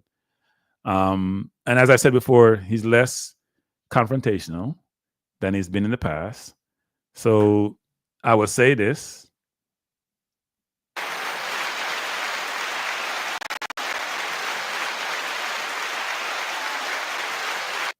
We have to give people who have been on YouTube and the YouTube space much more of the applause that we normally do, because someone like Cataract, who I met through this space, have been one of the people who really are focused on the football and its involvement, and he's been one of the people who have contributed quite a bit to the YouTube space, but also in a more formal environment. So he deserves his flowers. So now we're going to go to YouTube Channel of the Year is the next category. And we have 4 nominees. IMAX JD, Kranky Live, Coach's Desk, and Jason Gunner TV. Any comments on these YouTubers, which I know you listen to quite a bit of them, Andre? Yeah, I think I've commented on one that's called Kranky. Like, you don't have to comment on that one. We can comment on the other 3. I commented all of them. We're gonna everybody. I think everybody on this list contribute, make significant contribution to the space. I know recently, Coach Minzy has been spending a lot of his time on athletics, but he's done a pretty good job in that space. Some really good conversation. I learn a lot from listening to some of the shows in that space, and I think he's one of the more he's one of the better voices in the space. Yourself, Kranky, I think you came into the space. I think everybody know how you started in the space, and then I think you spent a lot of time or some time on I Am Sure Sports, and then you started your own channel. I think you is another important voice in the space, because you need people in the space with different perspective, and you your contribution in the space from my perspective is good. You think about things from a different level, and then when you just look at how you do your show, you can see that you invest some time into the optics of it, the background, and plus the information is good information. Jason Gona TV, I've heard some of him, not a whole lot of him, but I think from what I've listened to, he too is pretty responsible, is the word I was looking for just now for the other three. Is responsible YouTuber, and I think it's an important voice as well. And then there's IMAX it, who, we know he functions outside of Jamaica. He covers a broad spectrum, not just Jamaican football. He deals with the African teams, football in the African space. And he's one of those guys that I don't see him doing a lot of interviews, but he's out there, and I think he, just like yourself, and he calls it as he sees it, right? When it's good, he says it's good, and when it's not so good, he says that as well. So for me, the category is what YouTuber of the year. That's a difficult one. I'll listen to what the commenters. That's the only opinion that matters at this moment. So I'd listen to what they have to say or what they said about it. Okay, sir. Well, the YouTuber of the year is no other than Mr. JD from IMAX TV. Congratulations, JD. He may look a little bit frightened in the picture, but you can see that he spends time honing his craft. He's been doing it for a while, and he's been very successful doing it. And as Andre alluded to, he does a lot of stuff outside the Jamaica environment. If you look at Suriname, just CONCACAF in general, he's now doing a lot of Nigeria football and African football. So more power to JD, and he's been recognized by the YouTubers. And as you can see, people, I didn't win, so you can see what I was saying before was legit, which is I don't pick the winners. I don't vote at all. I just provide. I'm the messenger. I'm just providing you the information. So congratulations to IMAX. Well done. And I'm sure I'm gonna get grief from him at some point because he likes to give me grief. I think you gotta find a better picture of him. I think no. I asked him to send me the picture. That's what he sent me. Oh, that's what he sent you. I would say this though, in his defense, he was out with his family on vacation. He wasn't home, and he was rushing. And I should have followed up for different pictures, given that I moved it back. But that's what he sent me the last time. That's what I utilized. Now the next category is best YouTube interviewer, and here we have 4 nominees. We have, and you guys selected these. I didn't select them. So there is myself in the top left-hand corner. There is Coach Minzy, who Andre talked about before. We have Simon here because he's a YouTuber, and he also does interviews. And then we have Manning's Man from I Am Sure Sports. These are the 4 individuals. Any comments on the 4, Andre?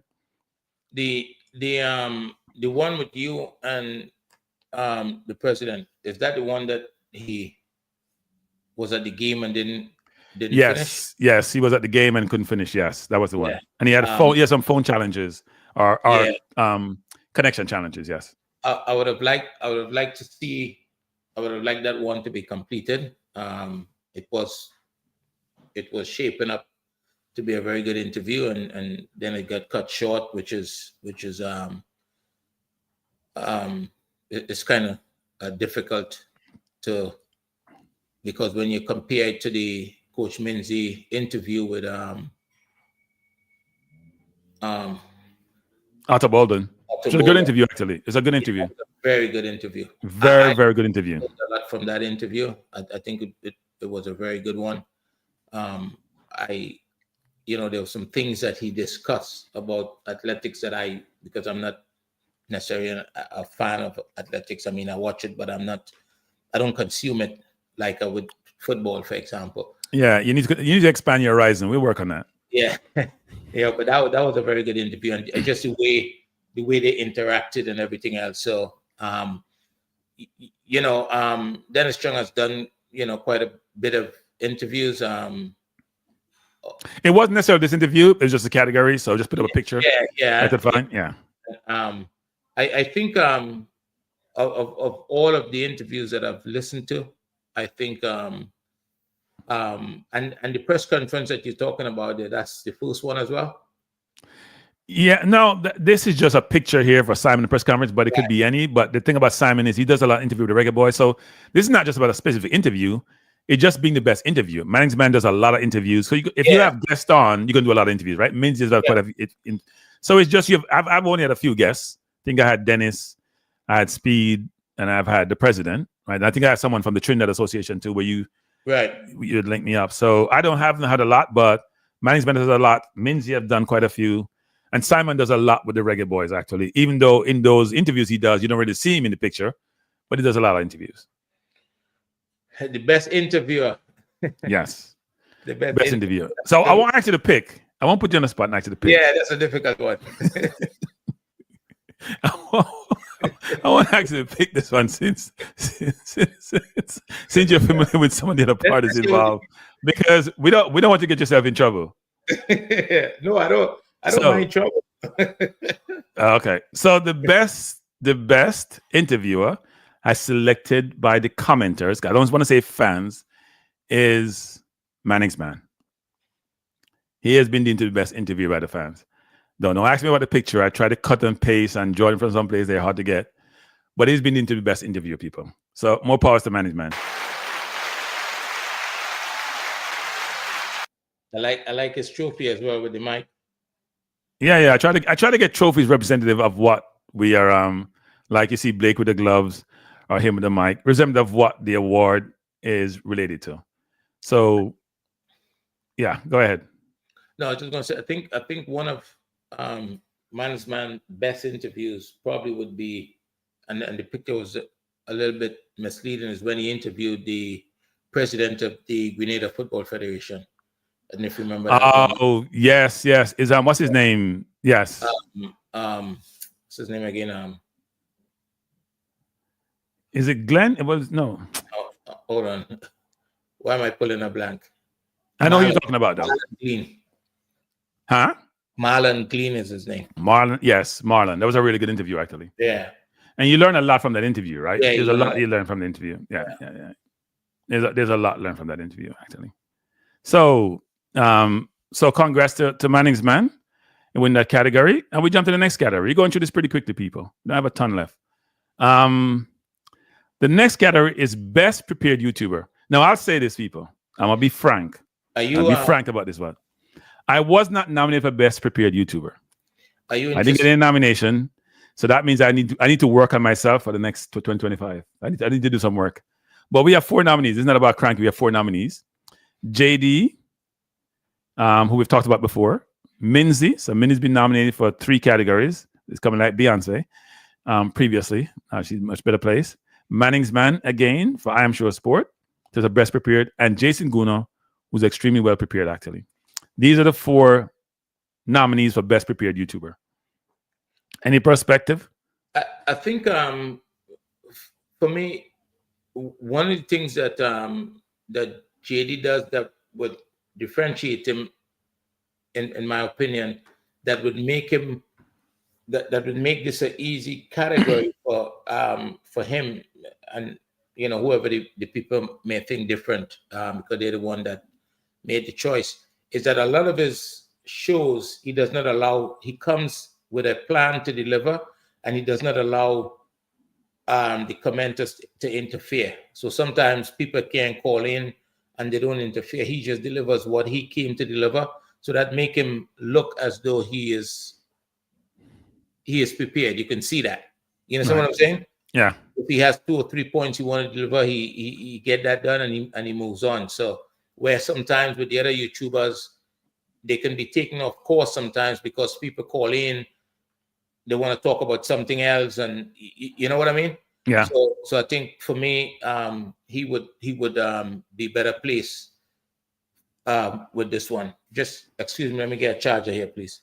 Yeah, look, I think each of these YouTubers do a really good job of preparation. I know Jason Guna, it's evident based on the materials that the YouTubers deliver how prepared they are, right? You can see the quality of the preparation, see the facts they have, the stats they provide, the history they provide, the context they provide, and the information they provide, which suggests that they're very well prepared.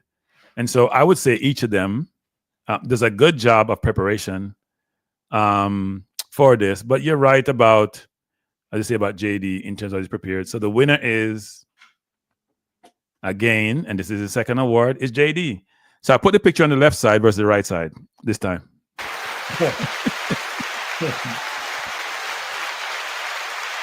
But he's the best prepared YouTuber. So JD has won 2 awards this evening, and more power to you, JD.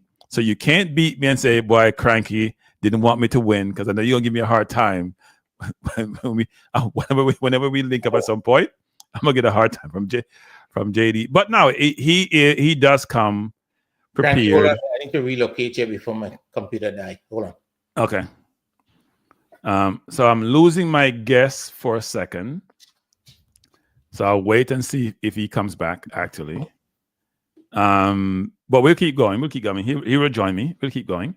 So that was best prepared YouTuber, which I think is interesting. Now, I'll say this. So whatever category I was nominated for, I don't win. I'm going to work harder next year, right? To clearly demonstrate that I should be considered for these categories, actually. But no, I think they were all worthy nominees. And pleased that JD's taking his second award for the evening. So well done, JD. And Minzy's in almost all the categories, And here we go again. Most composed YouTuber.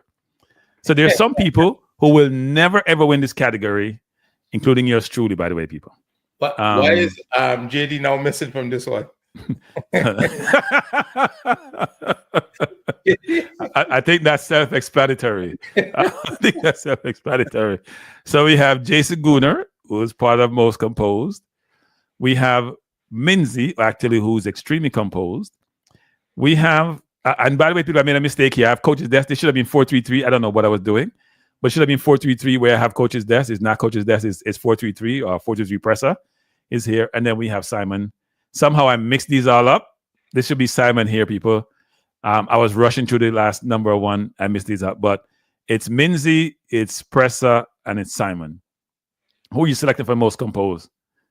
This is an interesting one because I think Minzy's. What's going on here with my charger? So I don't need any smart comment in this section because yes, I messed this one up. Yeah. You know the people who they are. I'm not sure why I have that up here. Yeah. I think look, Duckland is on a mission here. Yeah, I know Duckland is always on a mission. Actually. Yeah, Duckland is like, you know what? Duckland should get selected for one of the Beat Kranky category. Yeah. I'm not sure he was there, but go ahead. This is a good these are good choices. I think Jason Guna is always, pretty even keel. Coach Minzy is that way as well. He's, you have his moments from time to time when, Presser, despite more recently coming under some pressure from yourself and others. From me? I don't pressure people. That can't be me. So in regard to some comments he made, he doesn't blow up. But I think Simon is I don't know if Simon could not be composed. I think Simon is I've never seen him You've never seen him ruffled, you're saying. So I've never seen 433 ruffled either. Yeah, it's I think all of them actually. I've seen Minzy a little bit ruffled. Yeah, I've never seen Jason Guna ruffled actually. Yeah, Minzy a little bit. He don't get cantankerous. He don't get cantankerous. His demeanor changes a little bit. But I don't know. This is a tough one. Well, the winner is again Mr. Composed. Yeah, I don't. And notice the face on the trophy, right? He doesn't. He's not stressed. He's not stressed. He's not. Congratulations, Simon, again. That's the second award for the evening. He does have a stress moment, though. There's one moment he seems to get a little bit stressed. But what do you mean? What situation was that? It's an observation. I could be wrong. In the press conferences, sometimes he may get annoyed. I don't know if he gets stressed. Yeah. No, but I think he manages it well, though. He manages it well. He manages it very well. He manages it well. I think the award is deserved. But look, I think 433 don't get enough credit for how composed he is. I just don't think people understand that. How difficult it is to be people attacking you, and you. If I was selecting, I'll be honest, I may have selected 433 because Simon is not coming under attack. 433 comes under attack, and so you had handled adversity. So yeah. Next, the way he responds on his, I think he has a partner that he does a show with, and sometimes he come under attack there, and he just deals with that quite calm. Yeah. So next category, I find this one interesting actually. Best YouTube studio. I think Minzy must have been in every single category, frankly. So we have Elite Sports TV. We have Sports Blem JT, we have IMAX JD, and then we have Coach's Desk Minzy. Now, as I said, I extended the voting, rightly or wrongly. And so what are your thoughts on these best studios? I thought Kranky Live would have been one of the nominees, actually. Yeah, I thought I would have. I am very surprised Kranky Live is not here, but the commenters say Kranky need to improve. Well, I don't know that any of these, I think your studio is probably the most professional one that I've seen. Some of these studios change over time because sometimes people change location. Rand consistently does his from wherever he does it from. And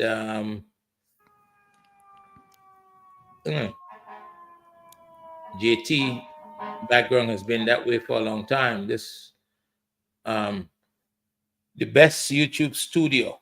What is considered the studio? Because JD sometimes. Wherever you do your shows from. Well, JD sometimes is in his vehicle, right? So that JD's like Maverick, who's always in his vehicle. Yeah. So this is I'm gonna leave this one to the commenters as well. I truly don't have I'll play some music for this one. Yeah, a clear. Yeah. So let's see who the winner is, people. This is an interesting one, actually, because I don't know how one judge what studio is the best studio, what criteria people use, but it's their criteria. So the winner is Elite Sports, Ryan LFC. That's the winning studio. That's why you selected, people. Don't blame Kranky. Don't say anything about Kranky. Ryan won it based on what you view to be what a good studio looks like. So congratulations to Ryan. I know I found a picture with a shade, right, which is different, so he could hold up the trophy. And it's a nice YouTube studio trophy, actually. But no, look, somebody has to win. I think Minzy has been in every category so far when it comes to this, which says a lot about Minzy and the work that he's doing. But unfortunately, he has not come out victorious in any category yet. You never know. Evening is not over. But we're going to keep going because we have some more fun categories, people. We have more fun categories. We have about 5 or 6 categories remaining. So I couldn't find pictures for some of these categories because people didn't provide pictures. So I just provide names. So let's go to the next category. We have about 5 or 6 categories left. The next category is commenter with the best YouTuber potential. And before the game, you were here. So we have Brain Drain, who I really don't see on my channel. I'm not sure he even gets selected, but it doesn't matter. He's across YouTube space. We have Wun, who does a lot of commenting. And we have Kyle, who we've seen on some of these channels sometimes, and also see him working with the JFF in terms of Supporters Club. And then we have yourself, who comments. Any comments on these, or you want Kranky to comment? Yeah, the Kranky comment. This is how you deal with conflict of interest. It's like, we're giving an example of people how you manage conflict. For some people who don't know how to manage conflict and don't realize what conflict entails and how you excuse yourself and exclude yourself from participating in certain activities when you're conflicted. This is a perfect example in the show that we're demonstrating tonight. Now, brain drain is probably one of the more, there's a lot of adjectives to describe brain drain. Smart, caustic, challenging, all sort of. He's always making comments which actually make you think, which I think is very, very important, actually, and suggest he could be a YouTuber. Would be really interesting to see him as a YouTuber. 1-1, I think, and I've gotten some communication from 1-1 in terms of videos, very knowledgeable about a lot of different things. Actually was a footballer at one point, which I didn't know, and I learned more recently. Supporter of the channel, but also a very, very good commenter. Kyle and I used to battle on other channels. We haven't battled lately on this channel, but very informed person, very involved with the Reggae Boyz football, and does show that potential. And before the game, who is on the program tonight, who is a football aficionado, has his own academy, very knowledgeable about the sport, but knowledge about life in general, not just about football, and that's reflected in his comments. So, and I won't have him say anything because obviously he is a nominee, and as I said, we manage conflict on this channel. And again, let me just say this for the 100th time: I didn't vote. I'm just presenting the winner, and you selected before the game. Who just talked about JD's picture, and he sent me his picture because he was traveling. He couldn't find one which was different than a suit. But it's before the game. And by the way, people, you notice that the pictures I've gotten for some people are a little bit younger than they are currently. I noticed that. Everybody has sent them 5-year-old picture. So this is before the game. Congratulations before the game. And any comments you want to make? Because we had Simon comment. Any comments you want to gain for winning? People say you have potential so maybe you should get your own channel. Well, you have shown the potential to be in this space. Well, for the time being, I wanna continue to be a coach. So I want to continue to be a coach to see how much more young people I could help. Put in a position to be successful in life. I appreciate the opportunity to be on your channel. I'm sure sports and contribute, but it's not something that I take lightly. I think you come into the space. For me, I'm a person that is full of gratitude in terms of how I live my life. So I don't take it lightly, but I do believe that if you're coming into the space, you have to bring something that is useful to people, that can help. You have to make sense, basically. So yes. I try to always be to provide information and to be constructive in my comments. So next category, and by the way, no, I have to give you this. Wait. We can't have you win and not get your wait. This is conflict with people. This is nepotism. Applause. That's what nepotism applause looks like. Actually. So next category is so we have some fun people. Best Kranky supporter. We have 4 here. And I said I extended the timeline for some of these categories, for all the categories actually, given that I had postponed the show. So Drew Ross, who has been on my channel from day one and support both my my Balance View channel and my Kranky Life channel. And let me just say this, people, before we go further. If you haven't gone to Balance View, which is dealing with social issues, please do so, because I'm doing a lot more shows this year than I'm even doing on Kranky Live. And I've done a couple of shows so far this year. Well, one in Balance View, but I also done one on Kranky Live for year-end roundup. So if you watch those shows, please go do so. They're about an hour long. 1-1, who's a big supporter, also really big supporter, and provide me quite a bit of comments. Dr. Dan, who, by the way, is not a fake doctor, so he's not a DJ, he's a real doctor who is a big supporter of the channel. So thank you, Dr. Dan. And then before the game, who is here, I won't comment more because then I'm conflicted because it's a Kranky supporter. So we just say before the game is here, right? So let's go. Yeah. Let's go. We gonna see who the fans selected. A lesson in managing conflict. Yeah. Yes. Yeah. Let's mention. And the winner is Drew Ross, actually. Late voting. So maybe ex-President Trump is right.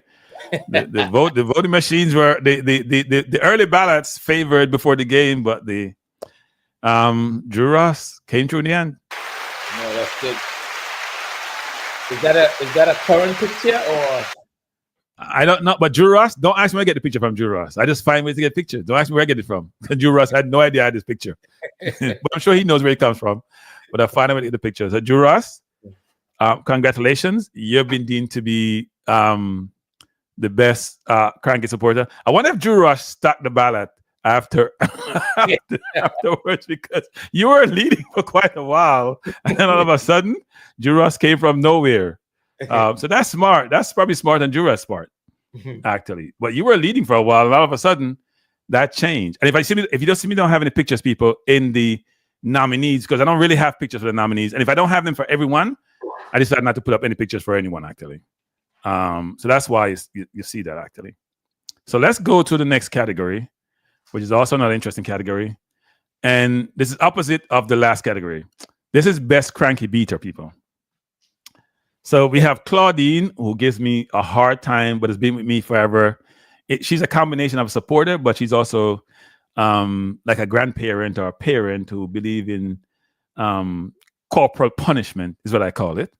We have Football Guru, who is always all the next three are always advocating for the JFF, and they say I'm a JFF critic, so they're always taking me on. So Football Guru. You have TikTok, and I cannot tell if TikTok and Football Guru are the same people, but the way they write and communicate, it seems like it. And I think Football Guru is part of JFF. And then we have Paul Edwards, who say he was a coach, who now lives outside Jamaica, but is also very much focused on JFF supporter. Any comments on these nominees for Best Kranky Beater? I don't think Paul Edwards has risen to the level of being a cranky beater yet. I think. No, he has. He calls me an idiot sometimes. Agitates, but I don't think he's quite at the level of a Football Guru. I think Claudine have a lot of fun with it. I think she opposed some of your questions, but I think for TikTok and Football Guru, TikTok is he's not always there. At least he doesn't seem to be always there whenever I am listening. But Football Guru, you can't say anything that I can't remember agreeing with anything that you have said. So if I was to choose, I'd probably So I would say this about Football Guru, since we have never seen him. All we know is that he's behind his computer someplace. So we decided that this is Football Guru, people.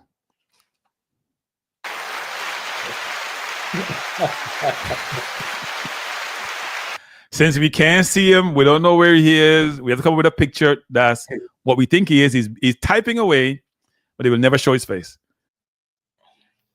So we have a picture which is reflective of what we think he may look like, but we have never really seen him. We haven't even heard him because he doesn't call in, because he doesn't want for us to know his identity. What he basically does is just beat. Look, he's gonna show up here now in a couple of minutes. Yeah. I don't think he's gonna show up. He would have showed up already, wouldn't he? I think he's gonna show up. So we have 3 more categories to go. I know we're almost here for almost 2 hours. We won't get through it, actually. So the next category is the caller with the best temperament. Now, all these people call into the channel, and I think they all have good compliment. And you can't comment on the first person in the nominee list, because that's you. We have CC, who to me reminds me of 433 Presser, because they get a lot of beating sometimes, but they always calm and collective, never get boisterous, never get cantankerous. They just take it and provide their perspective. Both CC and 433. And then DJ Fatal, who calls in quite a bit to the program, is always calm and collective. You can't decide. Obviously, you're conflicted, so I won't ask you to comment on this. I will say all 4 have good temperament. So we'll see what the vote decides, because all 4 of these individuals have very good temperament. And any one of them, frankly, could win this category. But there can only be one winner. And so the winner is based on your selection, not mine. Again, he's before the game. He's before the game. He's winning before the game start, during the game, and after the game. So before the game, congrats. I like this picture of you when you were 21. Somebody say it's a mug shot. I don't think it's a mug shot. I think it's a young shot, not a mug shot. I think it's a young shot, not a mug shot. So we got to give him credit. Appreciate that. Thanks to everybody in the comment section that voted. So maybe you can have a class on how one compose oneself when under. Well, you don't get a lot of under pressure though. You're not under a lot of pressure because you're always in a good spot. You know, you're not like some of us who. Sometimes you're under pressure. Always under pressure, it seems. Always. So we have two more category people, and we're gonna close out the show. The first one is most aligned. I'm telling you, we have some fun categories. Most aligned JFF commenter, and we have 4. We have Peter Mystic, who calls in from Georgia, who's always supportive of JFF, and we have the 3. You notice something corresponding here, people? The last 3 here, who are most aligned JFF commenters, are also the 3, a part of the 4 who are Kranky beaters. Really interesting construct, actually. Any views on these aligned commenters? That's a good observation. Any views on these aligned? Yeah, Peter Mystic is not a Kranky beater, but the 3 definitely beaters. Any comment you have on any of these? No, I think look, maybe there's a tie for first place. Yeah, no, there was no tie actually. There was one winner.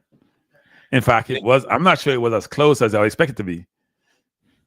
Well, I think recently on another show, I think there seemed to be a relationship. There might be evidence that there's a relationship between Paul and the JFF and the JFF. There's some evidence of that. There was some evidence of that. So in terms of the greetings and that kind of stuff. So you know, most times that they attack you is because you're saying something that they disagree with about the JFF. Yeah, when I was saying positive about the JFF, I got no attack from any of these people. Yeah. As soon as I mention something, which I am just giving a perspective, sometimes it's factual, they lose their mind.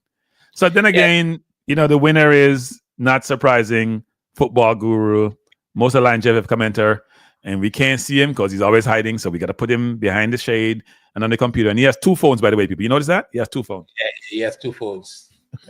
2 phones on the computer, so he's always texting. And one phone is for football guru, one phone is for TikTok, one for TikTok, and one phone is somebody else. He's always camouflaging his identity. So we have one last category for the evening, which I find interesting actually. Just how people select this one. The last category for the evening is the and some people don't like me having this category, but I have it anyway. The JFF Executive of the Year. So this is their role as executive. So like, Michael Ricketts as president, Dennis Chung as general secretary, and Rudolph Speed as technical director. Nat as coach of Cavaliers, Ace as technical director. Any comment on these 3 individuals? And by the way, these are only 3 we see, because we know there's other positions in JFF, but there's only 3 we see in a public domain. Yeah, I think you know, the president is not in this space often, but whenever he does come into the space, his conversation is good conversation. He won the election. He's presiding over organization in a period of time where some things are happening, right? Trying to qualify for a World Cup, got a Adidas deal, qualify for Copa America. Those are some of the, in my opinion, those are some of the big achievements, right? Right. So, and he's at the head of the organization, so he gets the credit for all of that. In terms of, the technical, the chairman of the technical committee, in terms of the chairman of the technical committee with the speed, I think it's still, besides the accomplishment of the under 14, I don't know that there's much to judge him on as yet in terms of outcome, right? Because the under-17 is going to be playing next month. This month in Mexico as in a warm-up game, and next month in the World Cup qualifiers. The under-20 didn't do well at all in the tournament. And you know, I've listened to Dennis Chung quite a few times, and he seems to understand what needs to be done and is moving the organization along financially. So at the end of the day, everything, the buck stopped with the president. The buck stopped with the president. So I don't know what the people voted, but if I were to choose because he's the one that choose, I would suspect he would get the credit for choosing Dennis Chung at the GenSec, and also agreeing to continue down the road with speed. So I think he will get the credit for that. So I probably would choose him. Yeah. So since the last category, I can expound upon some of the individuals because they run the organization, and I always believe that leadership and those in authority are some of the most important persons in any organization, because they have the vision. They should have the vision. They have it. They have the strategy, and they oversee the execution, even though they may not be the ones who are executing. Now, if you go to Michael Ricketts, who I find to be a very pleasant person, there are people you engage in life who you walk away when you engage them saying, this person has a pleasant disposition, and the disposition, what you see is what you get in terms of how they engage. Very nice person to be around. Even when I've been critical of the JFF, the engagement has always been very professional. In fact, he's been more than that. He's been very cordial. He's been very receptive to me. I met him in March when I went to watch the Reggae Boyz play in the Nations League. And he didn't recognize me at first, but when people sort of impart him that's Kranky, he was very approachable, very engaging. Now, as Andre alluded to, before the game alluded to, he owns the whole program. So good and bad. So whatever the technical director does, or the general secretary does, or the football team does, he gets the criticism and he gets the flowers. And that's how it should be. So we could say you get the flowers for getting the Copa, coming third in the Nations League, doing well so far to date, not losing any game, and winning all the games in World Cup qualifiers. We can also say you get some of the challenge with some of the flowers with the under 14 and how well they have done, right? And also some of the flowers with the whole coaching situation in Jamaica, getting people more certified in coaching, getting them badges. You get all those flowers, as Andre alluded to, bringing more players into the team, bringing the coach on board, even though he may not be the primary person. He owns the entirety of the program. So whatever is there, he owns it. Having the talent program being part of the FIFA talent development program, we need more intelligence about how that is going. He's responsible for all of that. The Reggae Girlz now playing, even though they had their issues before, but playing South Africa, playing France in France, playing 2 games, he gets all of that. He also gets some of the criticism, which is how bad the under-20 did, which was atrocious and poor, and how they handled it, which wasn't well. So you can't get all the flowers and don't get the criticism. I thought the handling, you hear me ask that question all the time about it, because I believe as a leader, you got to take your flowers when you get it and spotlight in the glory and be happy. But when you're not doing what, you got to come out and be transparent and explain why. You also get the credit for whatever is happening from a financial standpoint. In the Caribbean, finances are an imperative, or in anything in life, for any organization. And the JFF has been doing much better in managing the books, and we'll get to some of the more execution component of that. But he owns all of it, so he gets all the credit. As it relates to Dennis Chung, and Dennis was on my program. I interviewed him. Also very, very professional in our engagement. Very, very good job in managing the books people. And that's probably one of the most important jobs in any organization. On the field performance is all great, but if you don't have the money to support your programs, to travel, to have good facilities, to pay your bills, it doesn't work. And not to call out before the game who's from Trinidad, but Trinidad is experiencing some of that right now, and probably wish they were in Jamaica's position financially, because you realize 4 years ago, when Jamaica was in a more difficult, dire financial strait, it affected everything. And you hear some of the stories that come out about players not being paid for travel. It creates animosity within the organization and within the football community where you don't have resources to get things done. And I think Dennis has done a good job coming in, appointed by the president, who gets credit for appointing Dennis, in terms of how that worked. And long may it continues. So I think Dennis has done a good job. I do think, and Dennis and I have had this challenge before when I used to be on another channel commenting on his situation with the Reggae Girlz, which is now resolved. But I thought they could have done a better job. But that was last year. That's not this year, right? As it relates to Rudolph Speed, and let's not be a hypocrite here, we don't really get along that well. We used to get along well. He was my first interview on this channel, but we have had some back and forth because I believe that he's had some situations he needs to handle better, and he hasn't. But that's nothing to do with him being a technical director. And Andre brought up a very good point, which is this. What's the technical director's job is to sort of oversee the football program, is to help to hire the coach, is to make for football development, coaching, all that relates to football and playing on the field. That's his purview. That's what he's responsible for. And the question is, for anyone who's seeing is, it's not him being a coach of Cavaliers in terms of this nomination. It's more of in the executive role as a technical director, in hiring the best manager for the role, in ensuring that the team is situated a certain way, in ensuring that the coaches, you have qualified coaches across the island getting their certification, in ensuring that the team and the squad we selected, we're sourcing players. I will say this when it comes to this. I think we do a good job in some departments, but like recruiting, I think we're atrocious. We don't have a recruiting strategy. That's not a good thing.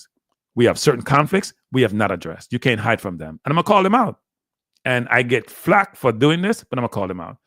But this is not about this for this situation. It's about the appointment. So when you're thinking about these roles, I think sometimes commenters think about them based on the person accomplishing certain discipline and carry it over.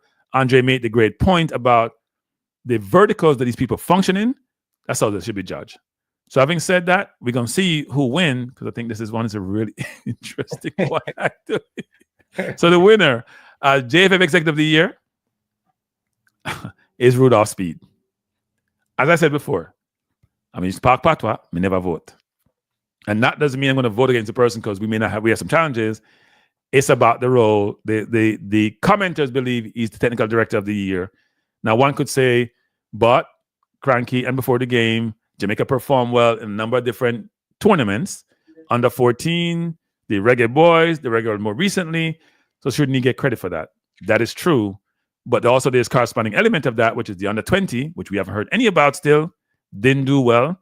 The recruiting we have is not optimum. The selection process need to be considered. But he gets his flowers. He's the winner. He's selected by the commenters.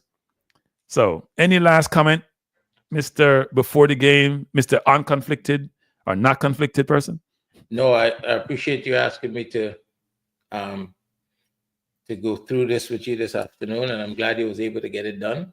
So, and I appreciate the people in the comment section, not just for the nomination, but for the recognition that, you know, there are some things that this is a very tricky space to function in, and you just have to, everything is there, right? You right. own it. So there's over 400 comments, and you know, normally people are go through comments, but it wasn't the night to go through comments or present comments. I see Real Baller says Trump says 28 bank accounts is okay. Real Baller is a different story for a different day in a different place. JFF don't have 28 bank accounts. That's for the leader of the country. That's nothing to do with Chung. Chung may think it's okay. I think what Chung says was that wasn't the question to ask. That's what he was saying. He was saying it was not the bank accounts. I'm going to expound upon that. It wasn't the question there. It's a different question, which is probably what's in those bank accounts and are they legit and is the money there? Okay. Conrad Simmons said I should recount. Why, Conrad? Real Baller said, when that Real Baller said, I said somewhere earlier, my picture look like I'm from Lavantil. From where? Lavantil. It's Trinidad Garrison. Oh, okay. You know, people, let me just say before we go, I'm gonna do some shows on Trinidad too.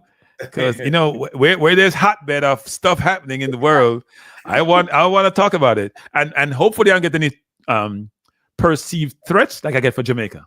But this is an award show. We won't make it go to anything more morbid.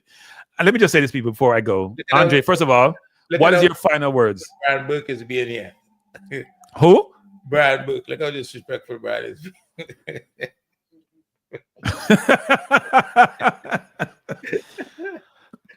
So Brian is disrespecting my program. That's what he's doing. Because this is the Oscars for this Kranky Award show is the Oscars. In Brian? But this YouTube space, right? Yes. Thank you, Stets. See, somebody giving some flowers. Thank you, Stets, Brian. But first of all, Brian is always here, by the way. Brian's a big supporter. So, Brian, thanks for being here. And everyone who in the chat commenters, this is an inaugural show. We're going to try to make it better year after year. Thanks for being here. I apologize for the last show, which didn't end as I would like, as it got interrupted in the middle. But it's always good to revisit, repurpose, and re-execute, and accept your lickings when you get them and move forward. And next show when I have more music, and I did have all the music, but I decided, you know what? It was getting too loud, and Andre couldn't hear himself talk. So I had to reposition and repurpose it. But look, those of you who have stayed with me through this whole journey, I've joined the journey. I do appreciate you. We'll have more awards. You know what? We may even do a mid-year award show, people. If you guys think I should, we'll do a mid-year award show. It's a good thing. Bless up Conrad. Bless up Timo. Yes, and we have Fortis.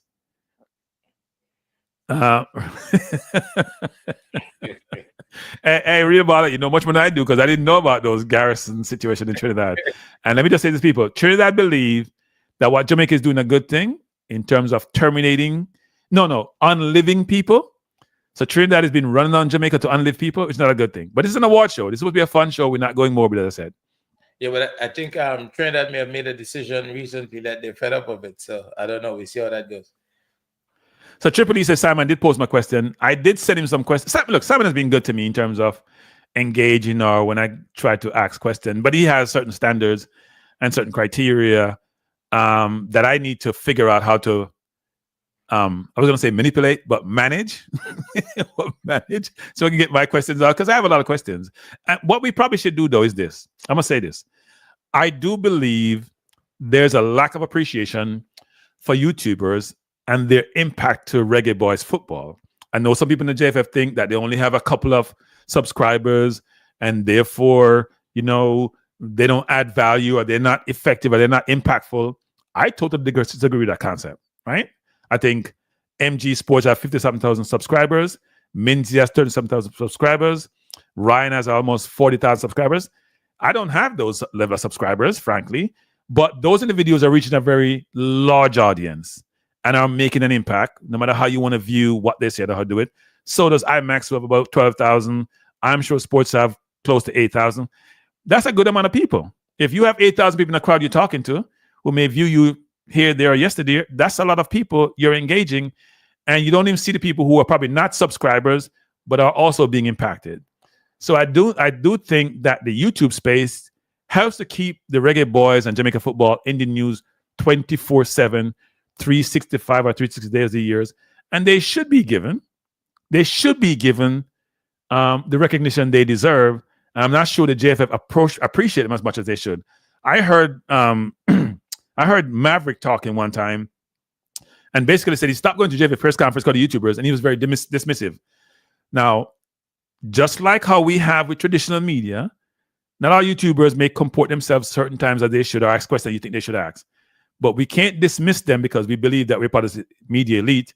Because frankly, traditional media, to me, has not been as effective as YouTubers in giving the Reggae Boyz their due, in covering them as they should, in giving the prominence they should, and also in keeping the feet to the fire of those responsible for the football. So I think they should be lauded, they should be commended, they should be criticized when criticism is warranted, but they should be given their flowers also. Maverick used YouTube, but didn't think they're a traditional media, and I really think that is part of the YouTube space where the YouTubers are not in his category. So that would elitism, actually. That's the way I view it. So, having said all that, if you have 8,000 people listening to you, that's a big enough crowd to get the attention of the CIA, isn't it?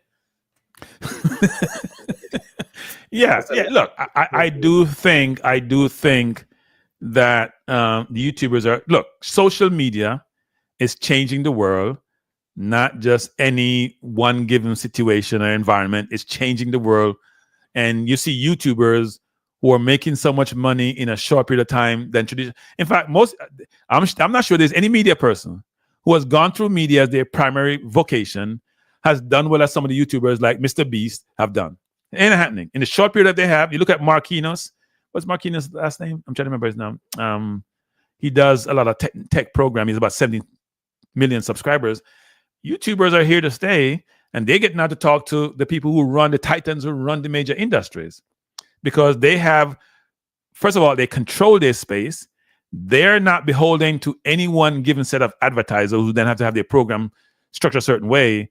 So therefore, they have flexibility to be able to conduct the program they want, the content they want, the programs they want, when they want to push it out. And therefore, it allows them to be sometimes more effective than traditional media. So YouTube is a great space. It's a changing space, and we continue to change the world. Final word, Andre, before I sign off. No, again, as I said earlier, I appreciate the opportunity to do this with you this afternoon, and I think it was a good show. It was well put together by you, and I know that you invest a lot of time and put a lot of time into it, and so yeah. Thanks for the invitation. Thanks for the invitation. So that's where your conflict seemed to come into play, but it's okay. I'll take it. So here's my final word, everyone. I'm going to say is this before I sign out is thank you. Thank you. Thank you. It's been an interesting 2024. I am truly looking forward to 2025, which we're a couple of days in. I have a lot planned. I want to be I'm going to say a game changer in this space in some way, shape, or form. I'm going to spend the time and the effort. I will say this, though. I'm going to do less on Kranky Live and more on Balanced View. So do me a favor. Please go over to my Balanced View channel. In fact, I get a lot of comments on my studio for Challenge View so far, because I actually put this together, this studio. It's virtual studio, obviously, but it's a beautiful studio. But the content, I think, is just as good as the studio. So go to Balanced View. If you know somebody who wants to listen to things other than sports, love talking about social matters, the economy, things of that nature, please go to Balanced Views and please subscribe to the channels, because for the channel to be successful, you have to support it. Otherwise, it can't be successful, right? So before I go, let me see if I can drop this link, and hopefully you can have yourself, your family, and even your cat, if your cat has their own device, subscribe to the channel. Andre, thanks. Appreciate it. And peace out, everyone. Yeah, you're welcome, Kranky. All right. Good night, everyone. All right. Thanks. Bye.